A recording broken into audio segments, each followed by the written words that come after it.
Live up in this mother lover. 1 2 1 2. Check, check. Let's make sure we're all live and direct. What's going on, mother lovers?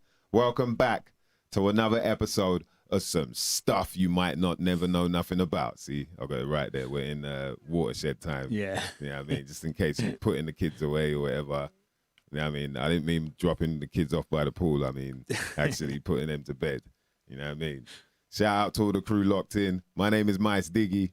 I'm here with my co-host, Dan DNA. What's going on, brother? Holding down the boards, holding down the buttons, making sure everything running smooth. You know what I mean? It's going to be a smooth one tonight. Yeah, because we'll be running VT, mate. We'll be running VT.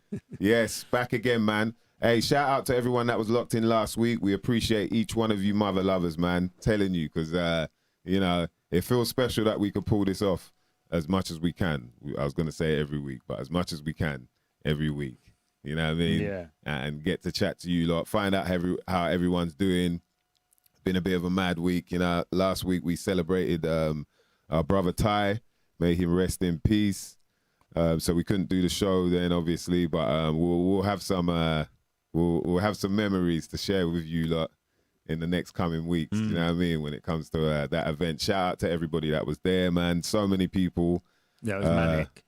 It was nuts, man. It was nuts. After 40 minutes, what the 5 microphone cables look like on the stage.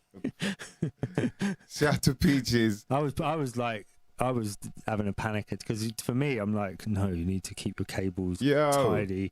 So I was Spaghetti Junction up there. It was Spaghetti Junction. Yeah, so you had I was like, I wanted to get up there and like start untangling stuff, but there weren't even a space between acts to do that. Sort of just untangle 1 or 2 cables. That weren't happening, bro. You'll be lucky to pull that off. Like, yeah. And the fear was obviously you had like Black Twang at the end, and it was going to break his neck. You know what I mean? Like the big finale. Twist up, yeah. Just twist up in the cables. I ain't gonna lie, you know what I mean? I had to pull off a couple moves. You know when you just slightly trip? Yeah. I had to pull off because I can't. You see me? I can't stand still on the stage. I'm walking up and down, trying to cover the whole thing, trying to be a one-man band up there. Yeah. And it's in the middle. The Spaghetti Junction was in the middle because obviously people gotta understand. Anyway, let's shout out everybody that was there. I mean, who we got? There was Isetta Sheriff. The Freshers, Genesis Elijah, K9, Skinny Man, and he brought a crew with him. Shout to Mac Jehu and the crew that performed with him. Shout to Logic and Amy True, Haroon Khan. Who else? I feel like I'm missing out someone else as well. The Beatbox Collective. Shout out to DJ Shorty Blitz, DJ Baby Blue. As I said, Peaches held down the hosting. She killed it. With the hosting, I was like, yeah, I taught you well. Peach. I taught her well, D. No, you know, she said to me years ago, she was like, I can do that. Well, she must have come to a Kung Fu or something like that, or seen me hosting somewhere. She was just staring like, and I was like, right, why is she staring at me like that? Yeah. And then after, when I came off, spoke to her, and she said, I could do that. I could do what you're doing. I was like, what do you mean? She's like, the hosting, I could do that. I goes, yeah, I think you could, you know. I actually think you could, so definitely go for it. And yeah, she's been killing it for years. She managed to wrangle all them different artists on that stage, on and off. You know what I mean? And some of them didn't want to get off. Yeah. Some of us did hug it up. You see her waiting at the side of the stage. She was ready, sniped up. She's with the look. She had it cocked, like gun was cocked. Like, yo, I'll pop off. You got 2 minutes left on this. Yeah, man. But yeah, it was an amazing time, man. Obviously very emotional for a lot of us that were friends with Ty, had worked with him. His mum and his sister was there as well. So, you know, the energy was really, that sort of emotional energy was really up there. And it felt good. Like, I think it's a good thing that we can, you know, even if we don't all see each other all the time, at least once a year we can come together in the spirit of Ty. And just enjoy each other's music, watch each other perform, and do you know what I mean? Crack joke backstage and that. There was a lot of jokes running backstage. And yeah, it was good to see quite a few different people. Paul H, you know what I mean? The hip-hop photographer was there, man. I know some of you lot will know about Paul H, man. He's been around for time. Hip Hop Connection, like bare different magazines. He said he's, you know, doing other stuff now, still photography, but more high end, I think it is. You know, he didn't want to Yeah, he didn't want to tell Coffee me, but I table could tell. books. Yeah, it was more high end, like Country Life magazine. Horses, like takes pictures of thoroughbreds. He's just taking pictures of bare thoroughbreds and trying to find like the ultimate Shire horse. Yeah, Shire horses. That's some next. You're like, what the hell is going on here, man? Like, what do they eat? Yeah, so there was a bunch of people there as well. Shout out to DJ Locke, held me down. We had a wicked performance. All the performances were crazy as well, man. Everybody went in, and man, you know, shout out to everyone who made it down there to enjoy it as well, man. I think the crowd really made it even more something special because they were loud, man. They were making noise all the way through as well. And you know, it's a shame we only had like 3 hours there. It's only from 7, or I think it was like 7 o'clock till 10:30, something like that. Yeah. 3.5 hours. So, you know, hopefully next time, man, we can do something and have a little party after as well, so everybody can catch up properly, man. But yeah, that was blessed. And Dan DNA came down, did some filming, so you know we'll have some VT to run on that a bit in the coming weeks, man. Yeah. Right. Let me shout out the crew that's locked in right about now. Big up to King Chico. What's going on, brother? IBMCs. Yes. Okay. Mr. Green up in here. Yep. Yeah, you can call me Maestro if you want. My name's MysDiggi. It doesn't matter to me now. Before I used to get emotional about that, but I've let it go now. Yes, man. Shout out to Black the Ripper, man. R.I.P. as well. Yeah, man, that was hard stuff, man, but it was good to be able to celebrate time, must say. Shout out to Oshi, locked in. I wonder where you are, man. Shout out to hey, Straker, yeah, Baby Blue, brother. I thought of you. When I saw Baby Blue, I was like, Straker. Shout out to Bode Sharp and all the crew locked in, man. All the silent listeners, we see you, mother lovers. We see you. And of course, before we go any further, mother lovers, you know what I got to do, man.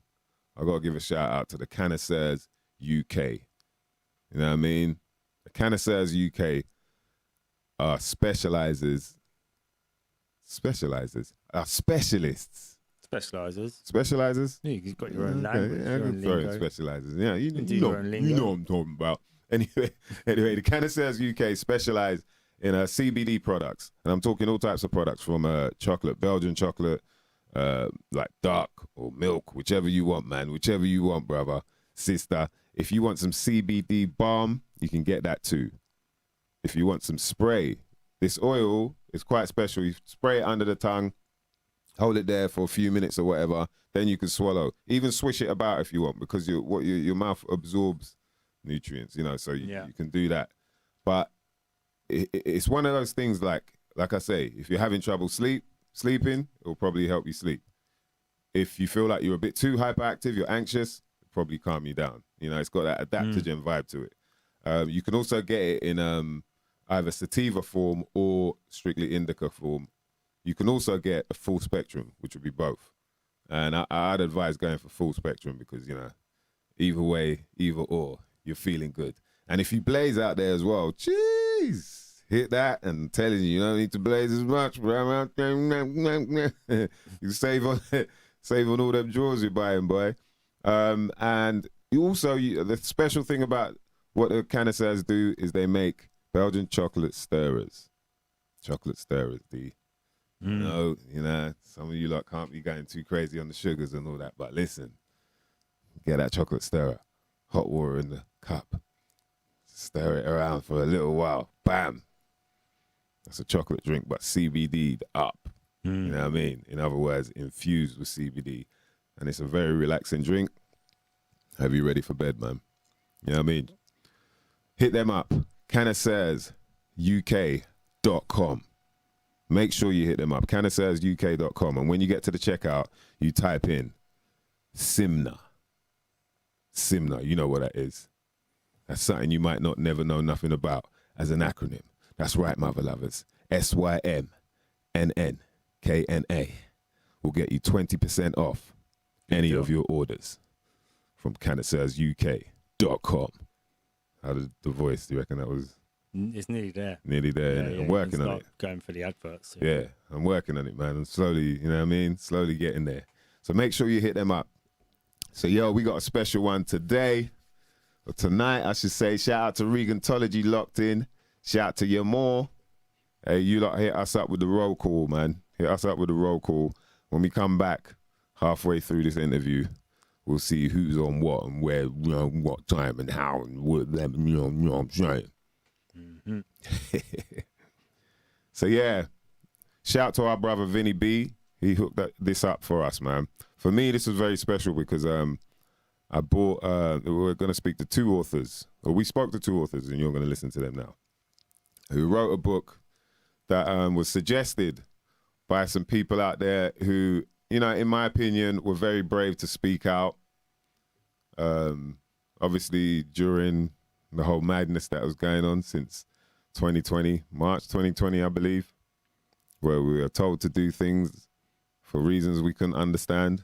And up till now, some of you mother lovers still don't understand. Which is partly why we're here. I feel it's important. The more people know about this, the more likely we'll be able to overturn any forms of tyranny that may be coming. You know what I mean? Possibly. I don't know. People say it. I still don't, you know what I mean? I don't really subscribe to it enough, but that's the bottom line. It's like the more we understand about how our bodies work, how it really works, do you know what I mean? Then the better it is for us, the more sovereignty we have, the more we don't have to worry about things. And part of that is getting past this whole thing of people being qualified to tell you how your body works. Somebody else is qualified and they're telling you how your body works. They don't know you from Adam, but we all know people are different. We all know Dan might like, what is it, your raw milk? Yeah. You know what I mean? I might not like raw milk. I might not like milk at all. I might prefer oat milk. There's a difference there. If I drink milk, I might get bubble guts or something. I might not. Do you know what I mean? I drink milk, by the way. I'm just trying to throw out there that we're all quite different. We're the same, the way our body works, but in terms of our makeup, we might, some people prefer savory foods over sweet foods and vice versa. Some people prefer this type of drink, dark liquor than light liquor, and vice versa. All these different things. So the main thing is us understanding how our bodies work in a general term, and then understanding how our own, like for me, what works best for me. What are the best sort of products I should be using to heal, to stay healthy? Because some of these things could make you ill. The question is, what really makes you ill? Nice link. Let's find out from Dawn Lester and David Parker. Hello! This is going to be very deep, mother lovers, so get ready. Hello! Run VT! That should be something. I can't hear it though.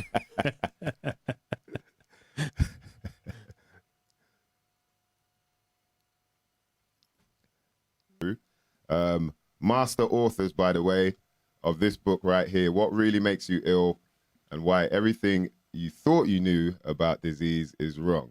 You look at it and you're like, why would I want to try and read all of that? That's way too much. Tell me what it's about. You know what I mean? But I think with what we've been going through over the last, 2.5, nearly 3 years now, people got to pull their thumb out and start doing the stuff that they didn't want to do in the beginning. And I believe both of you have actually done that by putting this book together. Can we talk about your backgrounds and what got you into this? Because obviously one of the first things people will say is, yeah, but they're not doctors. Who are they to tell us? Exactly. Yeah, we're happy to explain that. And it's a fair question. And the way we got into it, 17 years ago, I guess. Wow. I'll keep it brief, so I don't want to bore your audience, but it's a valid question to know why we, myself as a retired electrical engineer and Dawn was an accountant, but we both are professional people and both worked and had to become qualified in our individual fields, so we had to study and pass exams the same way as doctors do. And of course, what we say to people is anyone can study anything. And just because you may be qualified in one like me as an electrical engineer doesn't stop me studying something else. And what Dawn and I had to do is use the same way as anyone else. We used our intellect, we used our ability to follow the evidence, we used our abilities to be logical, and be careful about details. And if anyone pays due diligence to any subject, they can learn anything they want. And we had to do this, and we fell into it accidentally when we were writing a book, as I say, about 17 years ago, about the nature of reality. So nothing to do with the medical system. And at that time, 17 years ago, we believed what everyone else believed, and the most of the world still believes, which is that germs of one sort or another make you ill, either bacteria or viruses.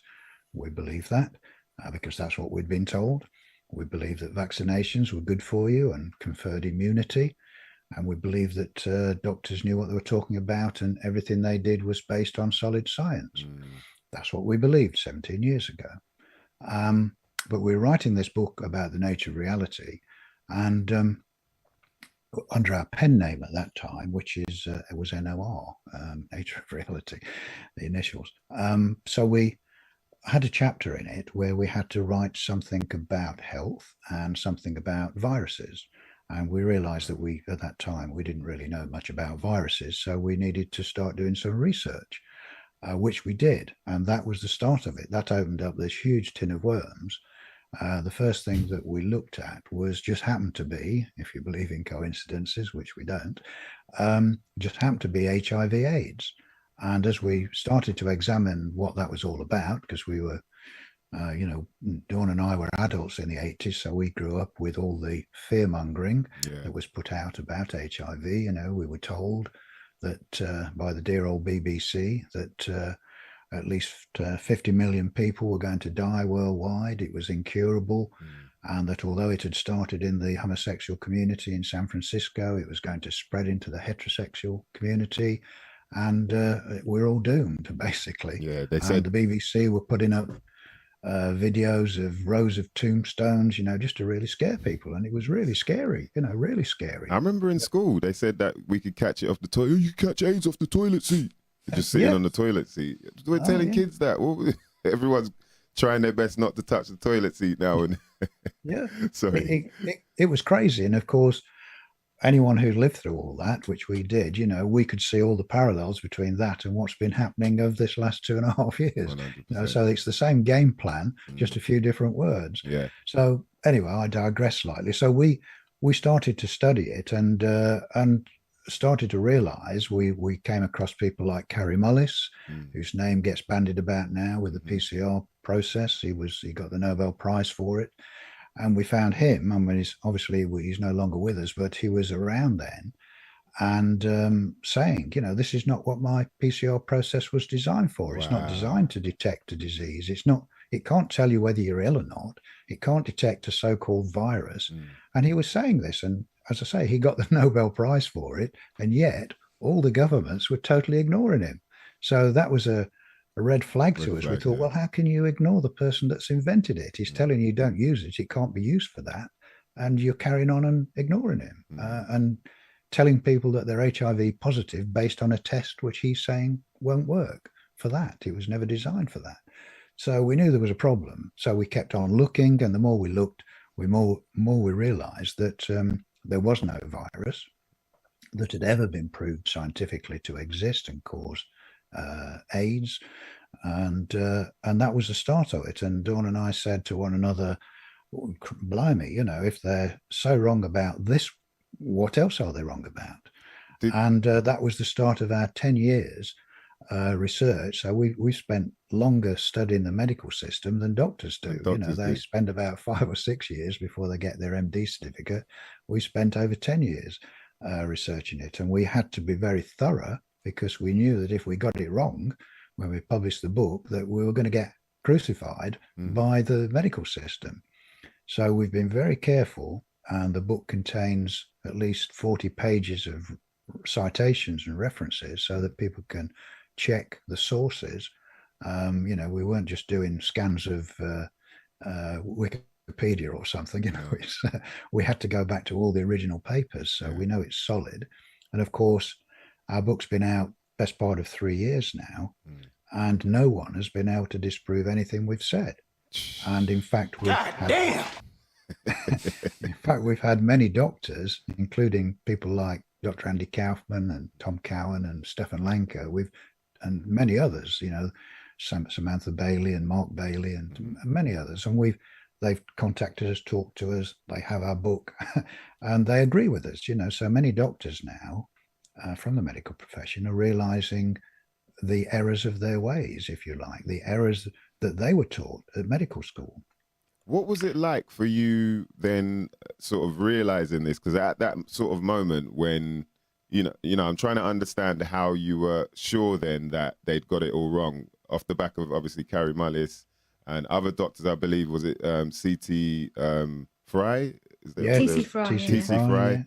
Yeah. And there were a few people really speaking out. I think it was T.C. Fry who he did the launch of his book, right? And then he had an AIDS patient there and took his blood, drew the AIDS patient's blood, and then pricked himself with the blood and said, look, I'm going to be fine. I'm not going to die from AIDS. It's all rubbish. I believe there's a video out there like that, but it's still hard to believe because it's you're looking at an image of somebody. You don't know whether that really is an AIDS patient. You don't know whether he's really injecting himself. But for you both sort of running into this and finding out that the medical system isn't what you thought it was. How did you deal with that mentally? We were shocked, because it literally pulled the rug out from everything we'd believed, all our lives, what we'd been taught at school and college. So it was a great shock. I mean, we were truly shocked. So we understand how difficult it is for people to come across it now. And that's why we called the book, gave it the title we did, because we obviously wanted to find out what really did make people ill if it wasn't germs, which we discuss in depth in the book. The subtitle of the book, Why Everything You Thought You Knew About Disease Is Wrong, is because that's where we found ourselves 17 years ago. Everything we thought we knew, everything we'd been taught about disease was wrong. And this is what doctors are finding, and that's why they're coming out. The people I mentioned just have had to come out of the medical system because they've realized that they were not helping people using the pharmaceutical products.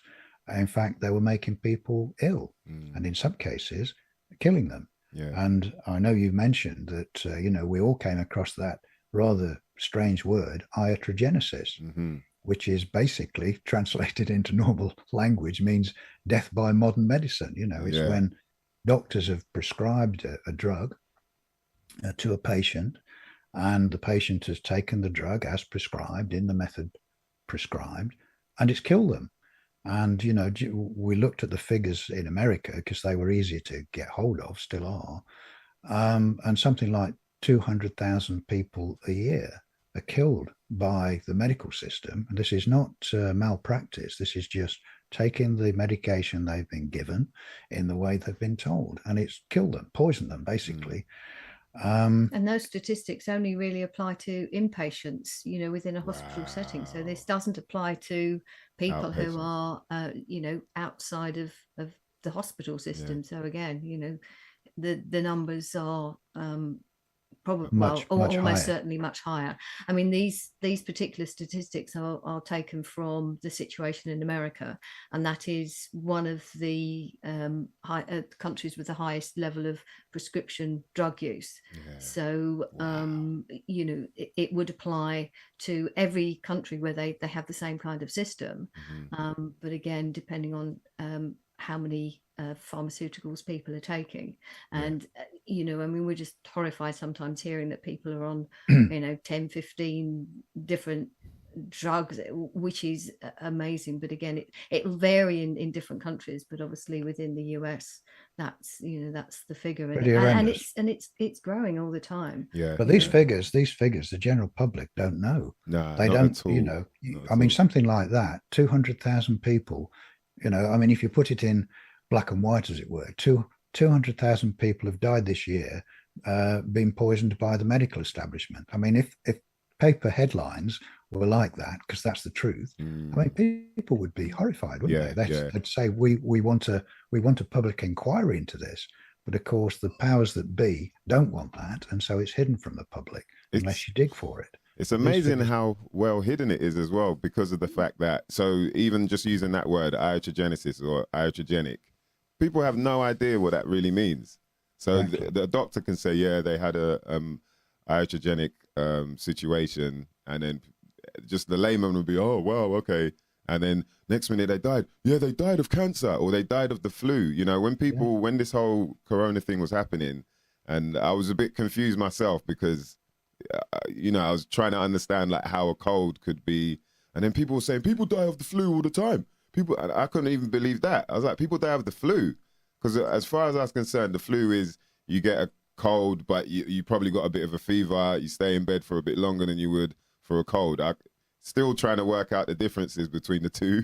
We can get into that. It's purely... There aren't any differences. Yeah, exactly. Really. It's a question of the symptoms. But again, that's the subtitle of the book, you know, calling these things either a cold or the flu is problematic as well, because they aren't distinct things, because these are sets of symptoms, and that's why, as I said, there's no actual difference apart from just the different symptoms that people express. So again, you know, if it's like a fever and, you know, sort of shivers and aches, people will tend to call it the flu.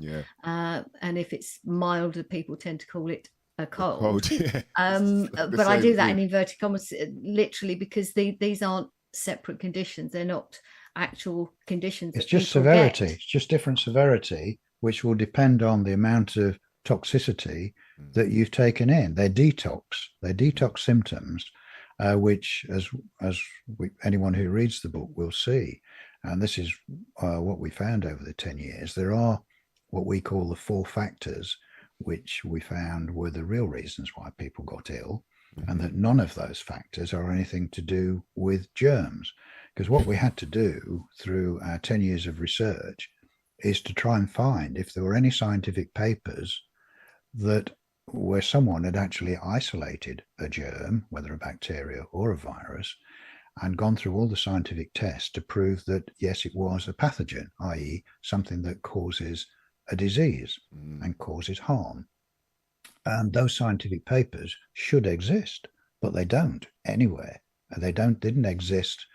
Well, they just have never existed. And this, of course, was what more and more people like Carrie Mullis and Dr. Andy Kaufman and all these other doctors, when they started to investigate too, they found that everything we've said is true. None of these scientific papers exist. No one ever, anywhere in the world, has ever proved that a germ of any sort is the actual cause of a disease. And of course, this is very shocking to people, as it was to us, and set us on the track of finding out why people did get ill.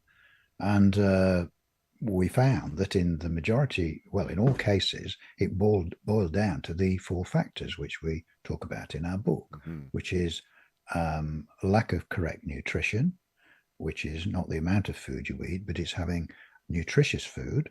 And we found that if people were eating a lot of processed food, even if it said vegan on it or something like that, there's no nutritional value in it. So the only way you get proper nutrition is to eat fresh fruit and vegetables, really. And if you can eat organic fresh fruit and vegetables, then they're less likely to have been sprayed with pesticides and insecticides and, you know, and grown in healthy soil. So eating good food is really important, and that gives you the correct nutrition so that your body can work properly. And we can explain that we do explain it in detail in the book. And then the other thing we found was toxicity, of course. People get exposed to various toxins throughout their days and their whole life. And this can be, as we say, what you put in and on your body. So it's not only what you may take in through your food, and what you drink, because as we know, the water that comes out of your tap isn't clean. There's chloride and fluoride added to it, and there's all sorts of other stuff, as we found, leaches into it, because the processing plant where your water comes from are not very good at getting out the trace elements of pharmaceutical products and heavy metals and things like that. So you've got all this stuff coming in through your water, which looks clean, but isn't. And so you're taking in toxins that way. So we recommend to people to use either a distiller to keep clean water, or what's called a reverse osmosis system, which is a set of 4 or 5 filters, which filters your water. That way you can always be sure you've got clean water. So people's personal care products, we found that, again, we detail these in the book, can contain lots of toxic materials, so which leaches in through your skin. So this can be a steady thing of what you put in and on your body. You can be slowly being poisoned a little bit more every day. So we've got nutrition and toxicity. Then, of course, we had to look at EMFs, electromagnetic frequencies. We're all exposed to them. Anything electrical gives out electrical frequencies, which as many people, including the pharmaceutical companies, tend to forget that the body has an electrical system as well as a chemical system. But pharmaceutical products only ever look to address the chemical system of the body. They don't do anything about the electrical system.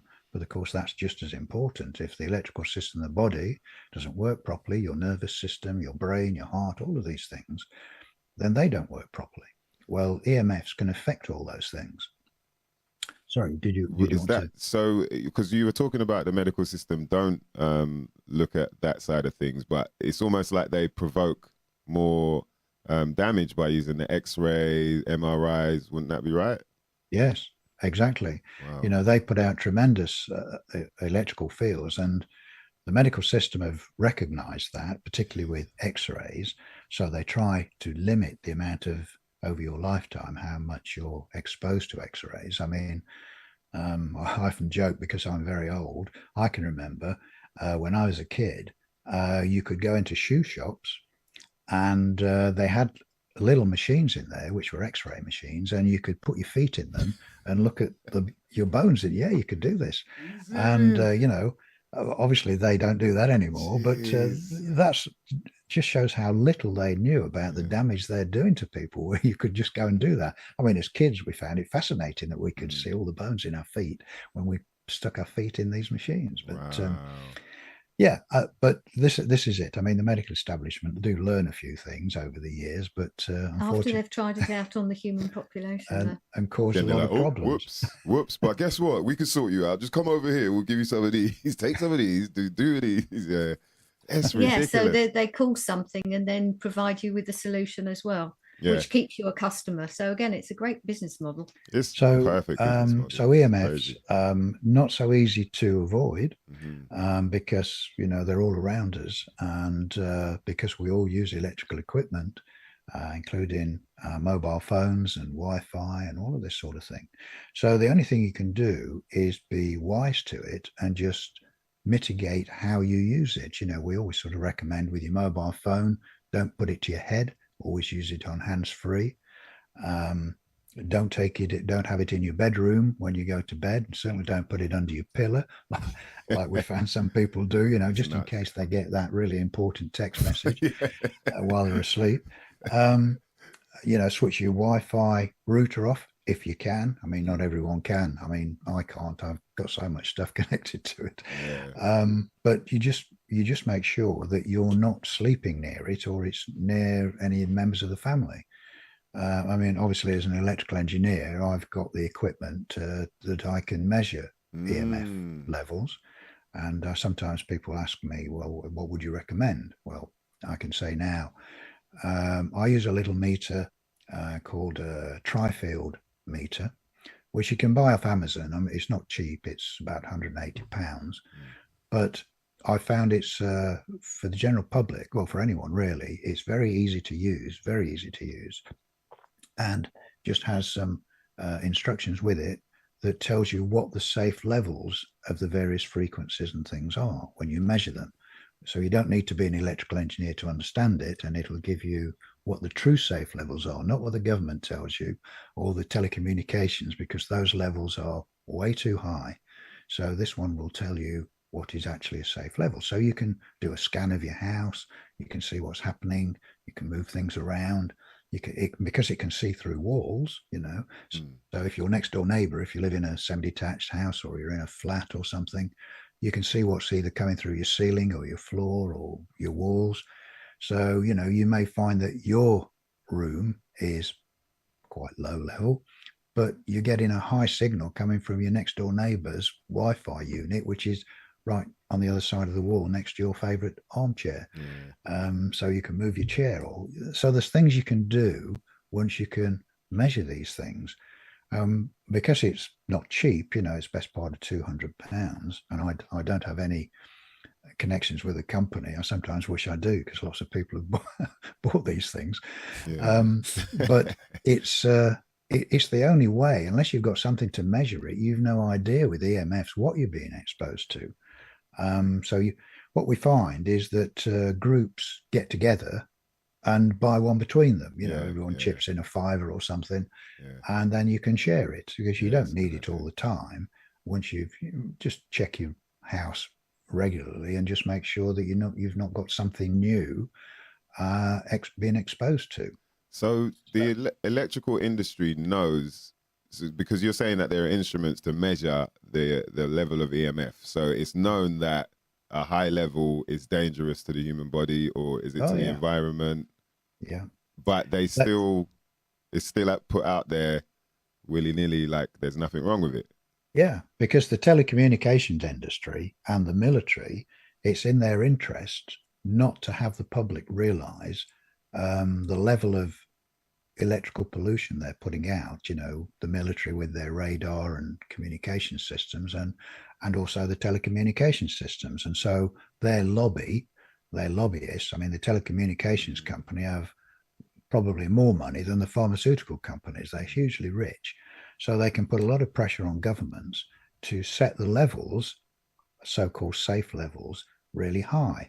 But for those who want to really look at it, I think it was 2019 bioinitiative, and I think that document is still, you can still pick it up probably on the internet. And there's hundreds of doctors and scientists that are members of that bioinitiative.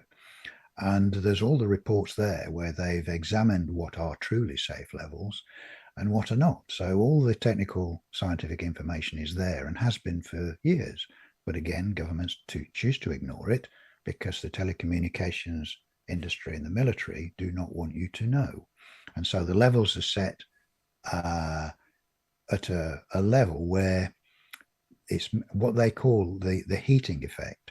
And it's basically, they don't consider it to become unsafe unless it's actually heating up the cells in your body. What? Basically like a microwave. Yeah.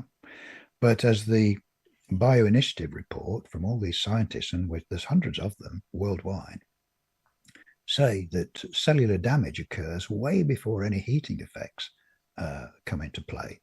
And so that's why it's important not to believe what the government tells you, and to protect yourself by finding out what the safe levels are with the meter, like I've just mentioned, the tri-field meter or something similar. I advise people not to buy cheaper ones because they're just not accurate enough. It's the usual story. You get what you pay for. So you need to have a decent one that's giving you the right information. Look, man, these lot spend £200 and at least then you can sort of take evasive action as much as we can.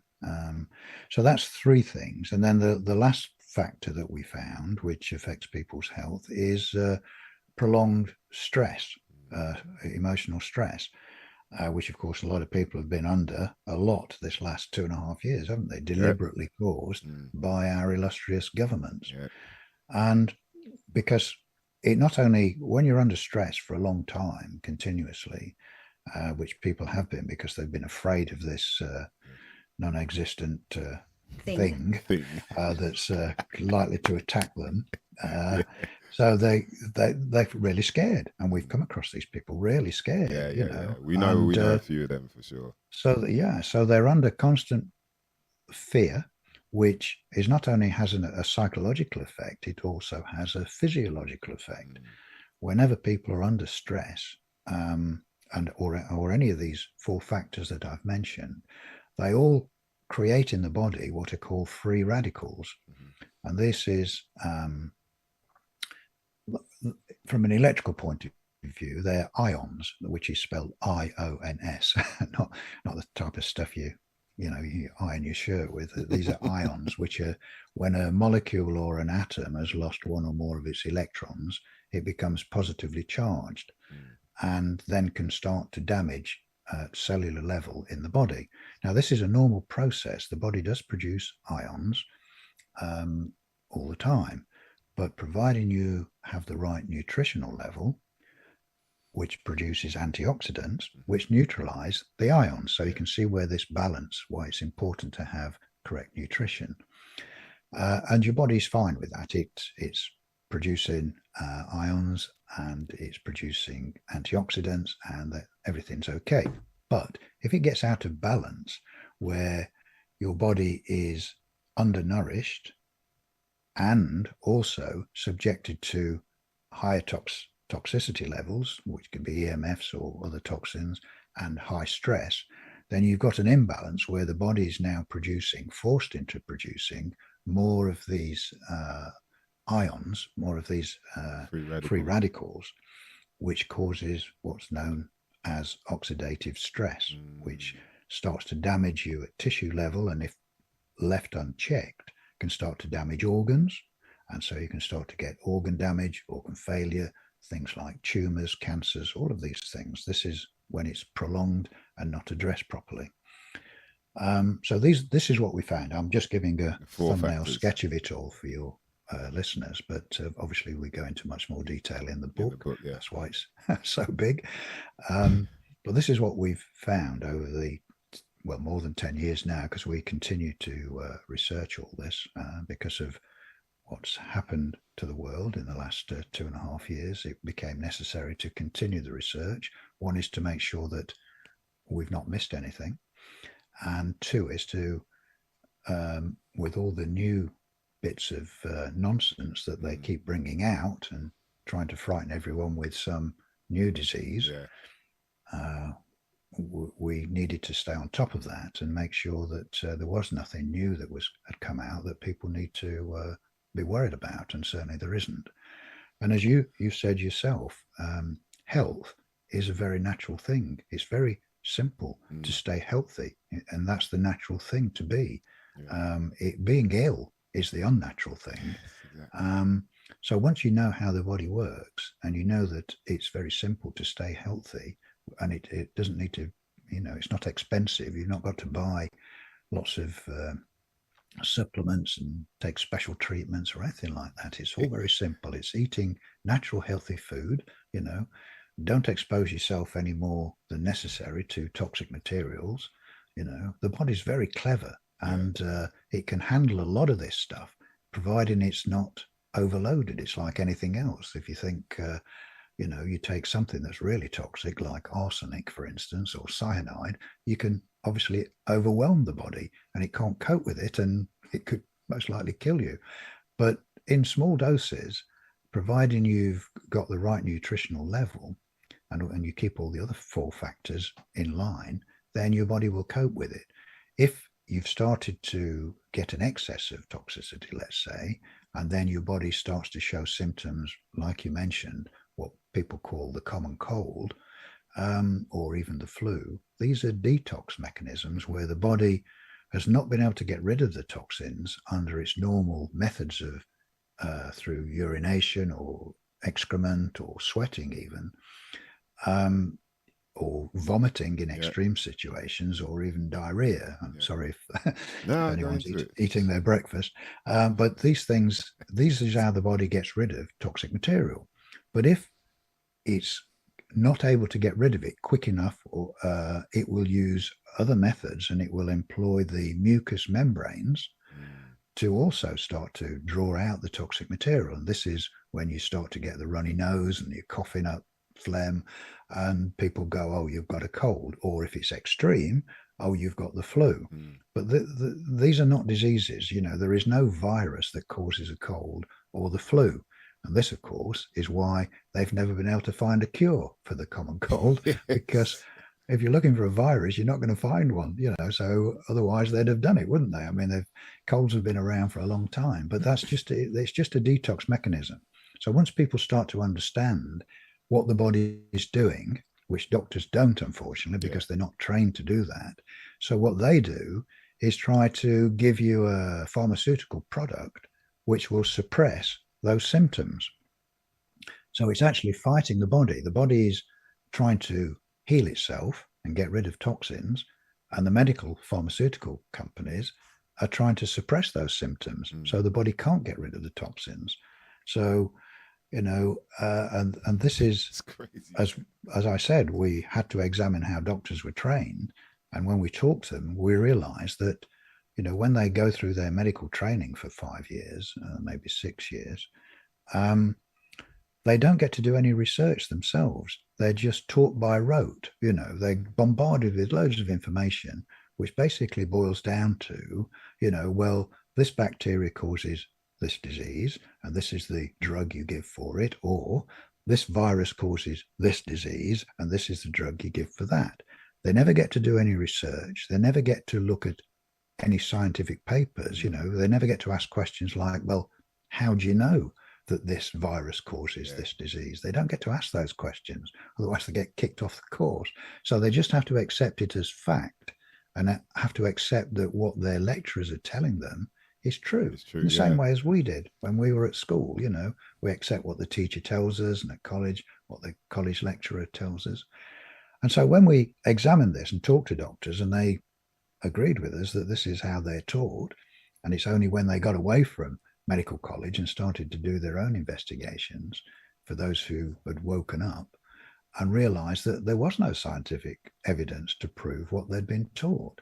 But then when we looked at the colleges, we found that most of the medical training colleges were actually owned by the pharmaceutical companies, and that the curriculums were set by the pharmaceutical companies, and that the college libraries were stocked by the pharmaceutical companies, and many of the lecturers were employed by the pharmaceutical companies. So you can see the pattern. So doctors then, it's not surprising that doctors then have become unwittingly basically salesmen for the pharmaceutical companies, because they don't know any better. It's not that they're all evil people and that they know exactly the truth, but they're keeping it from the public. It's just they don't know. And when they do know, and when they find out, as I say, like Andy Kaufman and Tom Cowan and others, they realize they've got to get out of the profession, because they're hurting people. Yeah, it's not what they signed up for. Yeah. I saw, I've got some friends in France, and we spoke about this. This is probably 2016, 17. So before all of the madness going on. And both of them have parents or fathers that are doctors. And I don't know how it came up, but obviously I mentioned to you that I have a iatrogenic situation that I had a long time ago. So I've always been, and since then, I've always been a bit wary of the medical system anyway, but not knowing everything that I know now. And so we were talking about, how it works. And he said that he remembered his dad saying sort of back in the 70s or 80s, how it worked was the pharmaceutical companies, if they wanted you to sell one of their products, or sell one of their products, use one of their products in your practice, what they would do was send you some money. It might be 20 grand or whatever, but then the law had changed, so they weren't allowed to do that. So what they did instead was you'd get this note saying, here, I've booked a ticket for you and your family to go on holiday for 2 weeks here or whatever. And this was sort of the gesture, of like, look, and then when you get to your hotel room, there might be a briefcase full of money or whatever. But these are the sort of ways that they were making sure their products were being sold by the doctors.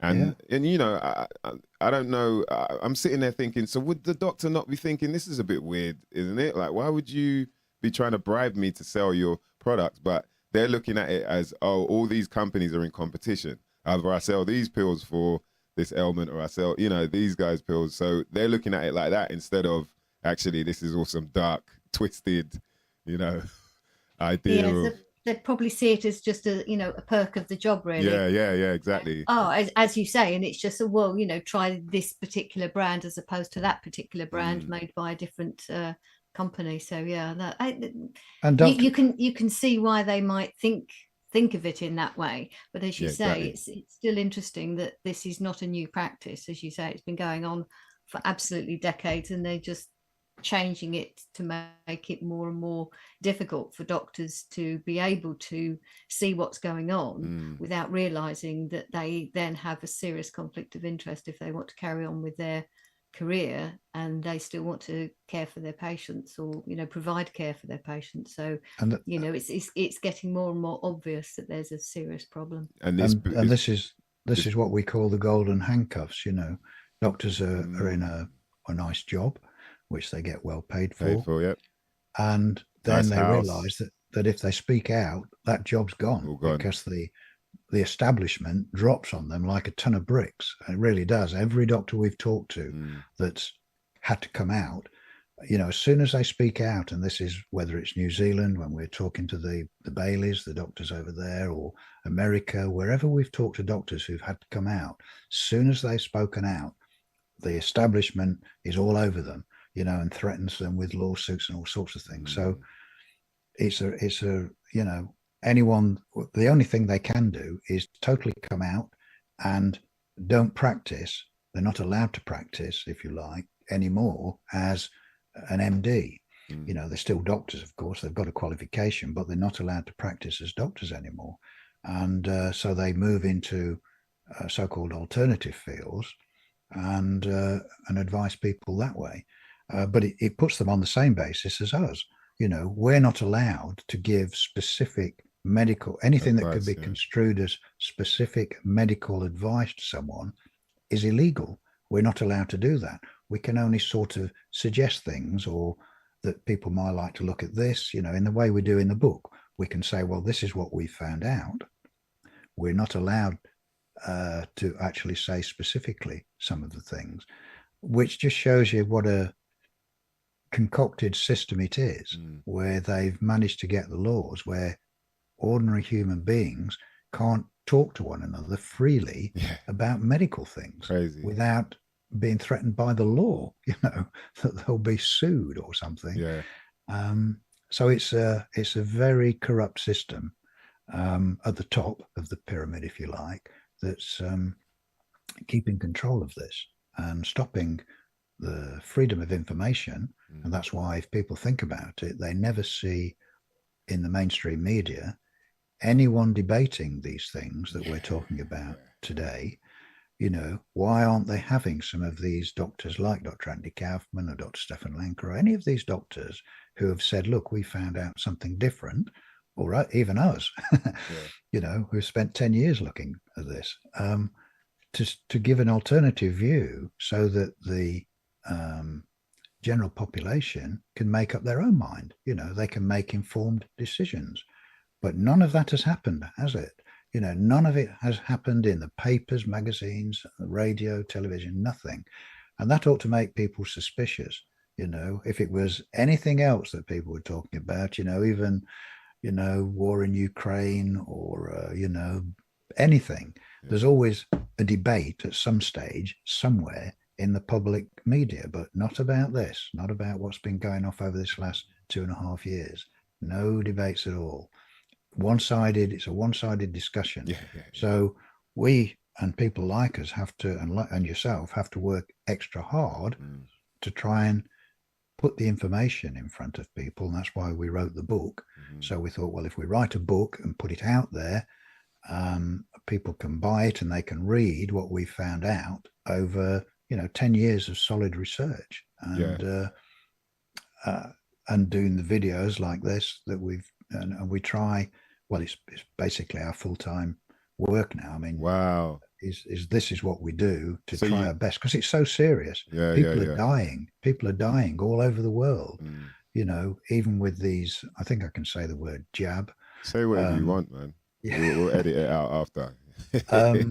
You know, I mean, the government's own yellow card system in the UK shows that over 2,000 people have died as a direct result of the jab.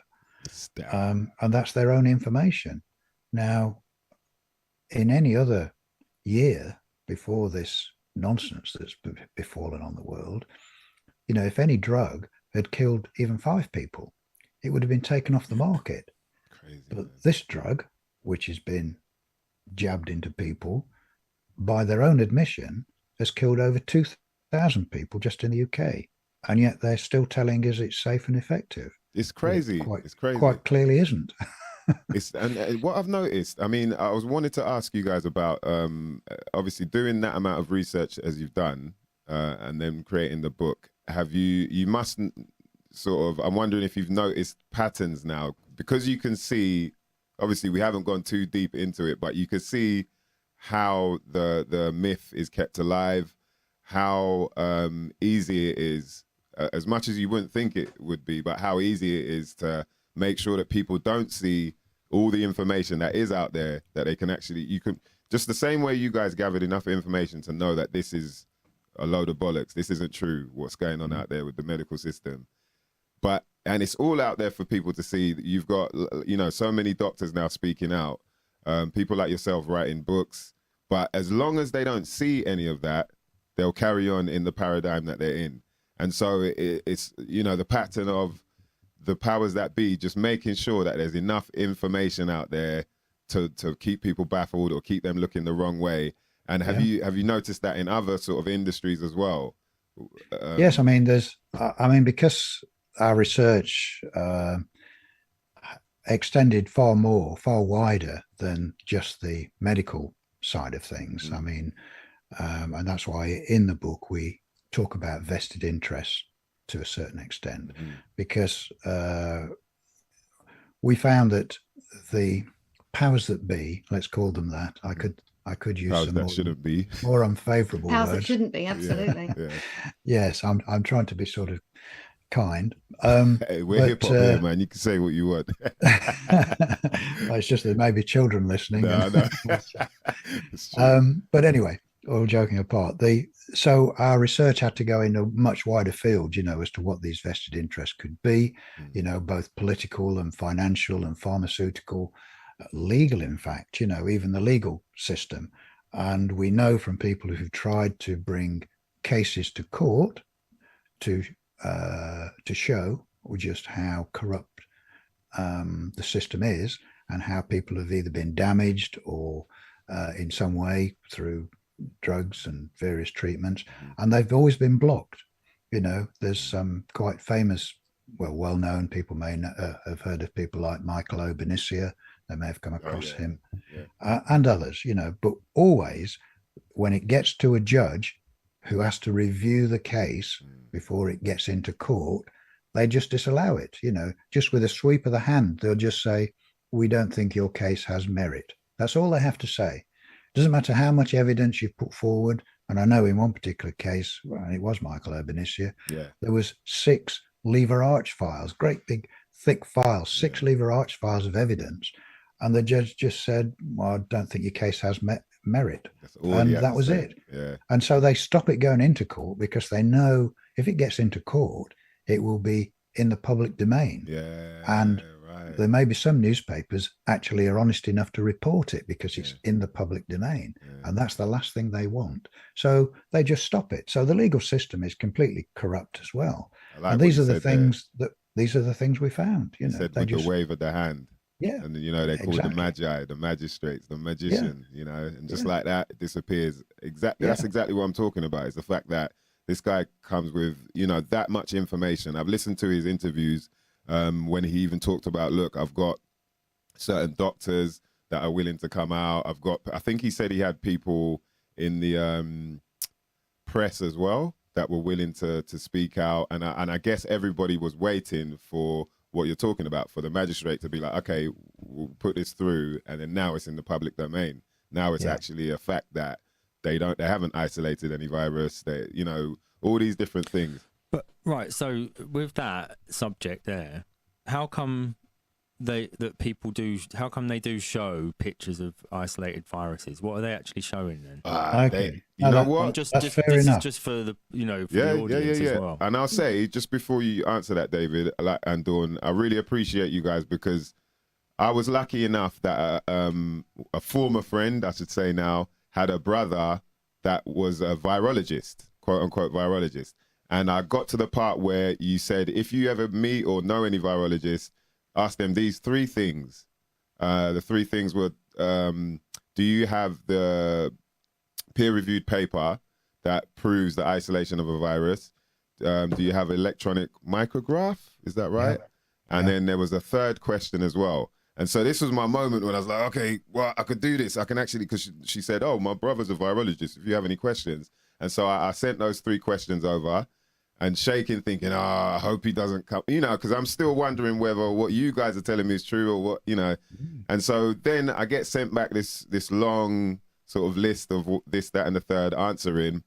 One was that he'd never, so I also threw in, how come the PCR test invented by Kerry Mullis doesn't do, And then the first thing he said was, I don't know who Kerry Mullis is. So that was already a red flag for me, like, oh, whoa, so you're using these things and you don't know who even made them. So that shows that you probably haven't done enough research on that anyway. Then he sent a paper, like a link to a paper that was claiming isolation, but the paper didn't, it said this is not peer reviewed. And then he sent the electronic micrograph link as well, and it's the same thing. It said it's not peer reviewed. And then obviously hearing more about what they were finding, I think Kaufman did the whole exosome thing. And so from then, that's what I'm talking about, setting me free. I was like, wow, they're not lying. Like, you guys have really done your research. And then he also sent like the assay. It was like a picture of an assay thing. Like, it looked like he just grabbed it off of the Daily Telegraph or something like that. And, so like all these things, I was like, wow, this guy's lying to me. And he doesn't even know what I'm talking about, really. But he's a qualified virologist, But please answer that about what are we seeing then? Well, the first thing is to remember that virologists are conducting experiments that they were trained how to perform as part of their education. So again, like with doctors, we're not saying that, they're doing anything deliberately, but what they're doing is they're following procedures that they were taught in college, during their training, and they believe that what they are looking at are these things that are called viruses. So they have the terminology, they have all the different jargon, they have their specific procedures. They have a whole list of, you take this, you do this, you add this, you do this particular function, and then when you get to see this, that's what this is. And so that's, I mean, I know that sounds vague, but I mean, depending on what they're actually doing, but it is a procedure that they get to the end, and then they say, oh, this is what I found, and that's my the interpretation of what they've found. So again, it's not they're doing anything deliberately; they're just following they're following laboratory experimentation methods, procedures that they have been taught produce something. So it's just, there are lots of parts to the answer for that. I mean, when you say, what are these images? I mean, if you're talking about these wonderful colored images, they are pure CGI. And again, if you look at them, they're all different, and so they can't be the same picture of the same thing, because because they're different pictures, so they can't be the same thing. And again, but they are just CGI. Nobody's ever seen these green things with red spikes on it, whatever it is. Nobody's ever seen those in real life. They do not exist in nature. So what is it? What are the images that people are seeing when they claim that they've isolated a virus? You mean these coloured images? No. Electron micrographs. Micrographs, with like robotic looking weird spiky things or whatever they show. Yeah, and some of them, there's all sorts of different shapes that they see. What people have to understand is that whatever you look at through an electron microscope, the procedure to produce that slide is really detailed and complex. And when they've extracted something, a sample from a supposed sick person, and then prepared it, because you can't just take it from the, not like a light microscope, normal magnifying microscope, where you can just take a sample of blood, put a smear on a slide, stick it under your microscope and look at it. It's not like that for an electron microscope. You have to do all sorts of things to it and add all sorts of chemicals, some of which are heavy metals. You have to heat it and do all sorts of things, stain it, so that, and then you put it into your electron microscope, which then bombards it with high energy and heat. So what you're looking at, as people are now realizing, there's no relationship whatsoever to what is actually in the human body. And so then they see these little specks, which they then interpret, and that's the important word, they interpret as being a virus, with no proof as to what that speck is, or sometimes, as you say, you see these things like a disc with like little furry edge to it, which they sometimes refer to as a spike protein, that these are spikes. But it's been shown that, if you take a protein, which might under normal circumstances look like a little disc, a plate type thing, and poison it with certain things, which is exactly what they do when they prepare it for an electron microscope image, it will start to decay. And that gives it those little furry spikes around it, around the edges. And so it's part of the process, and it's what the cell biologist Harold Hillman has pointed out many times. I mean, he's no longer with us, but he spent 40 years examining cell cultures and things like that. A great guy. And he points out that these things are artifacts, what are called artifacts, i.e. something that gets produced by the procedure you've used. They're not actually real outside of the test. Wow. And this is what we found with the whole of virology, because they are following the same procedure that was done back in 1954 by two doctors called Enders and Peebles. Back in 1954, they were trying to prove that a virus caused measles. Okay. And if you look at that paper, which we have, and others doctors have looked at it too, you'll see that you'll see exactly what procedure they used, and at least they were honest enough in their scientific paper to actually say that the tests they did was inconclusive, and that the cells in the petri dish in their laboratory could have died for other reasons. So let me just explain that a little bit. What virologists do then, 70 years ago, and have continued to do right up to today, is if they take a sample from a supposed sick person, which they think, listen to the words, think or suppose contains a virus, which no one has ever seen, but they think it should be in there. They put it in their petri dish, and then they add antibiotics, they add various other chemicals, they add monkey kidney cells, they add bovine serum, which is actually blood from a baby calf, and they add all these things into their petri dish, and they call that an isolation. Okay, so this is where they start to corrupt the language. Now, anyone who understands the language or looks it up in a dictionary, we as normal people, when you say you've isolated something, you mean you've separated one thing from everything else. When virologists say they've made an isolation, they've actually made a cocktail, which is what I've just described. They've got something, which they think is a virus, in a dish mixed in with about 5 or 6 other things, and they call in that an isolation. And then they leave that concoction for anything up to 5 days.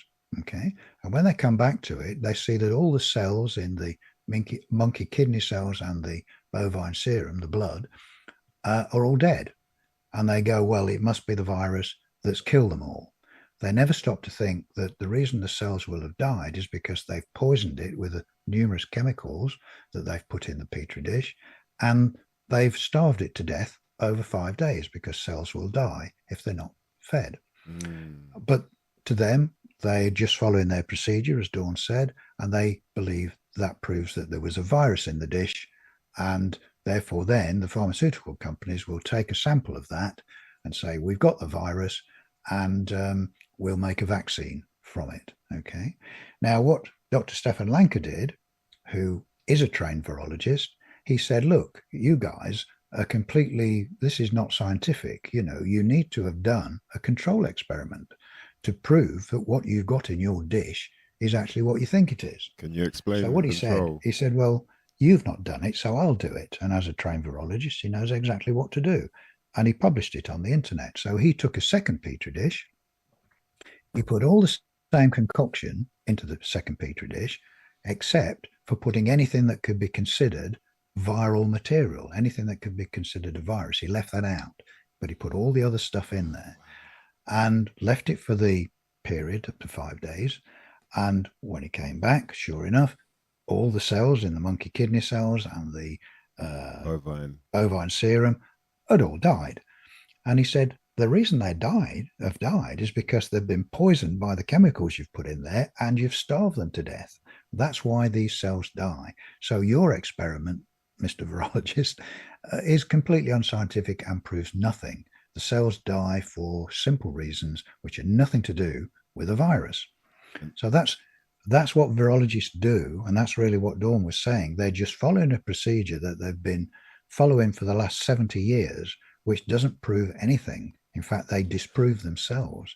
So any paper that somebody gives you that's got the title isolation of whatever it is, you know, I mean, and there are lots of papers that have those titles.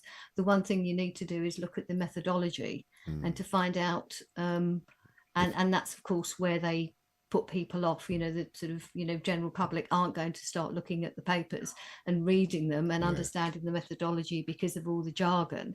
But if you can actually sit there and read that section, and then you find out all the procedures that they have actually conducted to find the so-called virus at the end of it, as David said, you'll find that they're doing pretty much the same thing, and they're just creating a cocktail including poisons, and so they're poisoning and starving, and then they see what they call the cytopathic effects, or CPE. Sometimes they abbreviate it, and so for them it's, you know, there you are, that's it, you know, it must be a virus in there. Yeah, so they work on the assumption. Again, they're working on assumptions that are based on how they were trained. Sorry.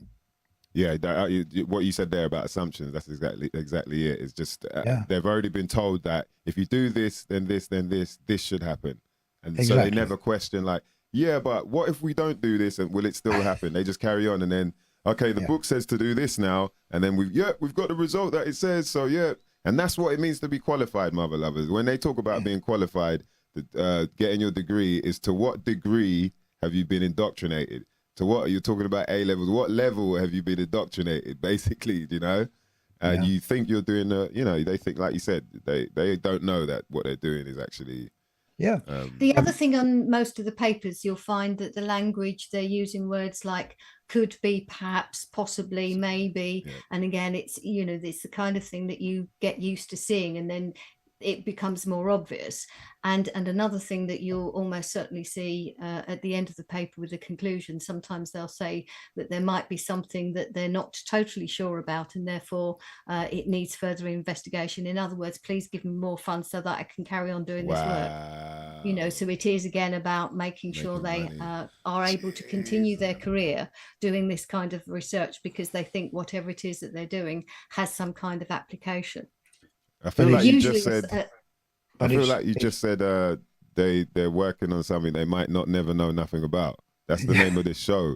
So that's quite and they certainly don't. They certainly don't know anything again, about it. That's why they have to use these words. Well, you know, sort of, it's just all this conditional language, or maybe, perhaps, possibly, theorized, speculate, you know, it's all that kind of language. It's amazing how much it is in those papers when you start reading them, and you think these are papers that are supposed to be giving scientific information, and it's all based on this maybe, possibly, could be, perhaps, which is totally unscientific. And of course, many of these papers started to come onto the internet, and we used to get lots of links sent to them, and so did, like, Dr. Tom Cowan and Stefan Lanka and Andy Kaufman. They all got them, and looked at them. I mean, I know that Dr. Tom Cowan had a team at one stage. He had a team of 15 people looking at these papers and trying to find any paper that could prove scientifically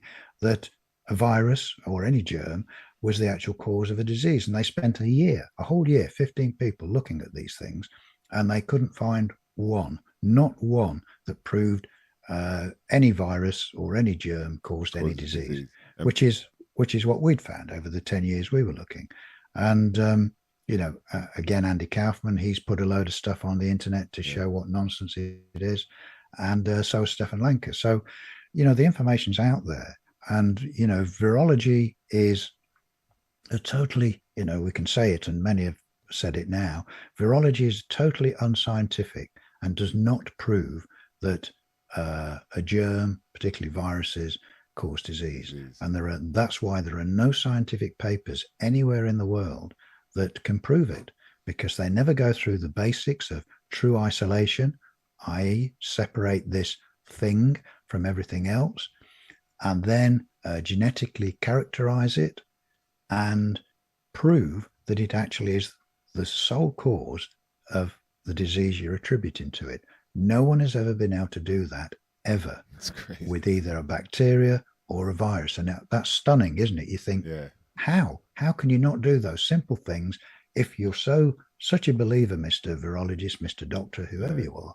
If you're such a believer in it, well, just do those simple scientific things, which is you're supposed to do. And they've never done it, ever.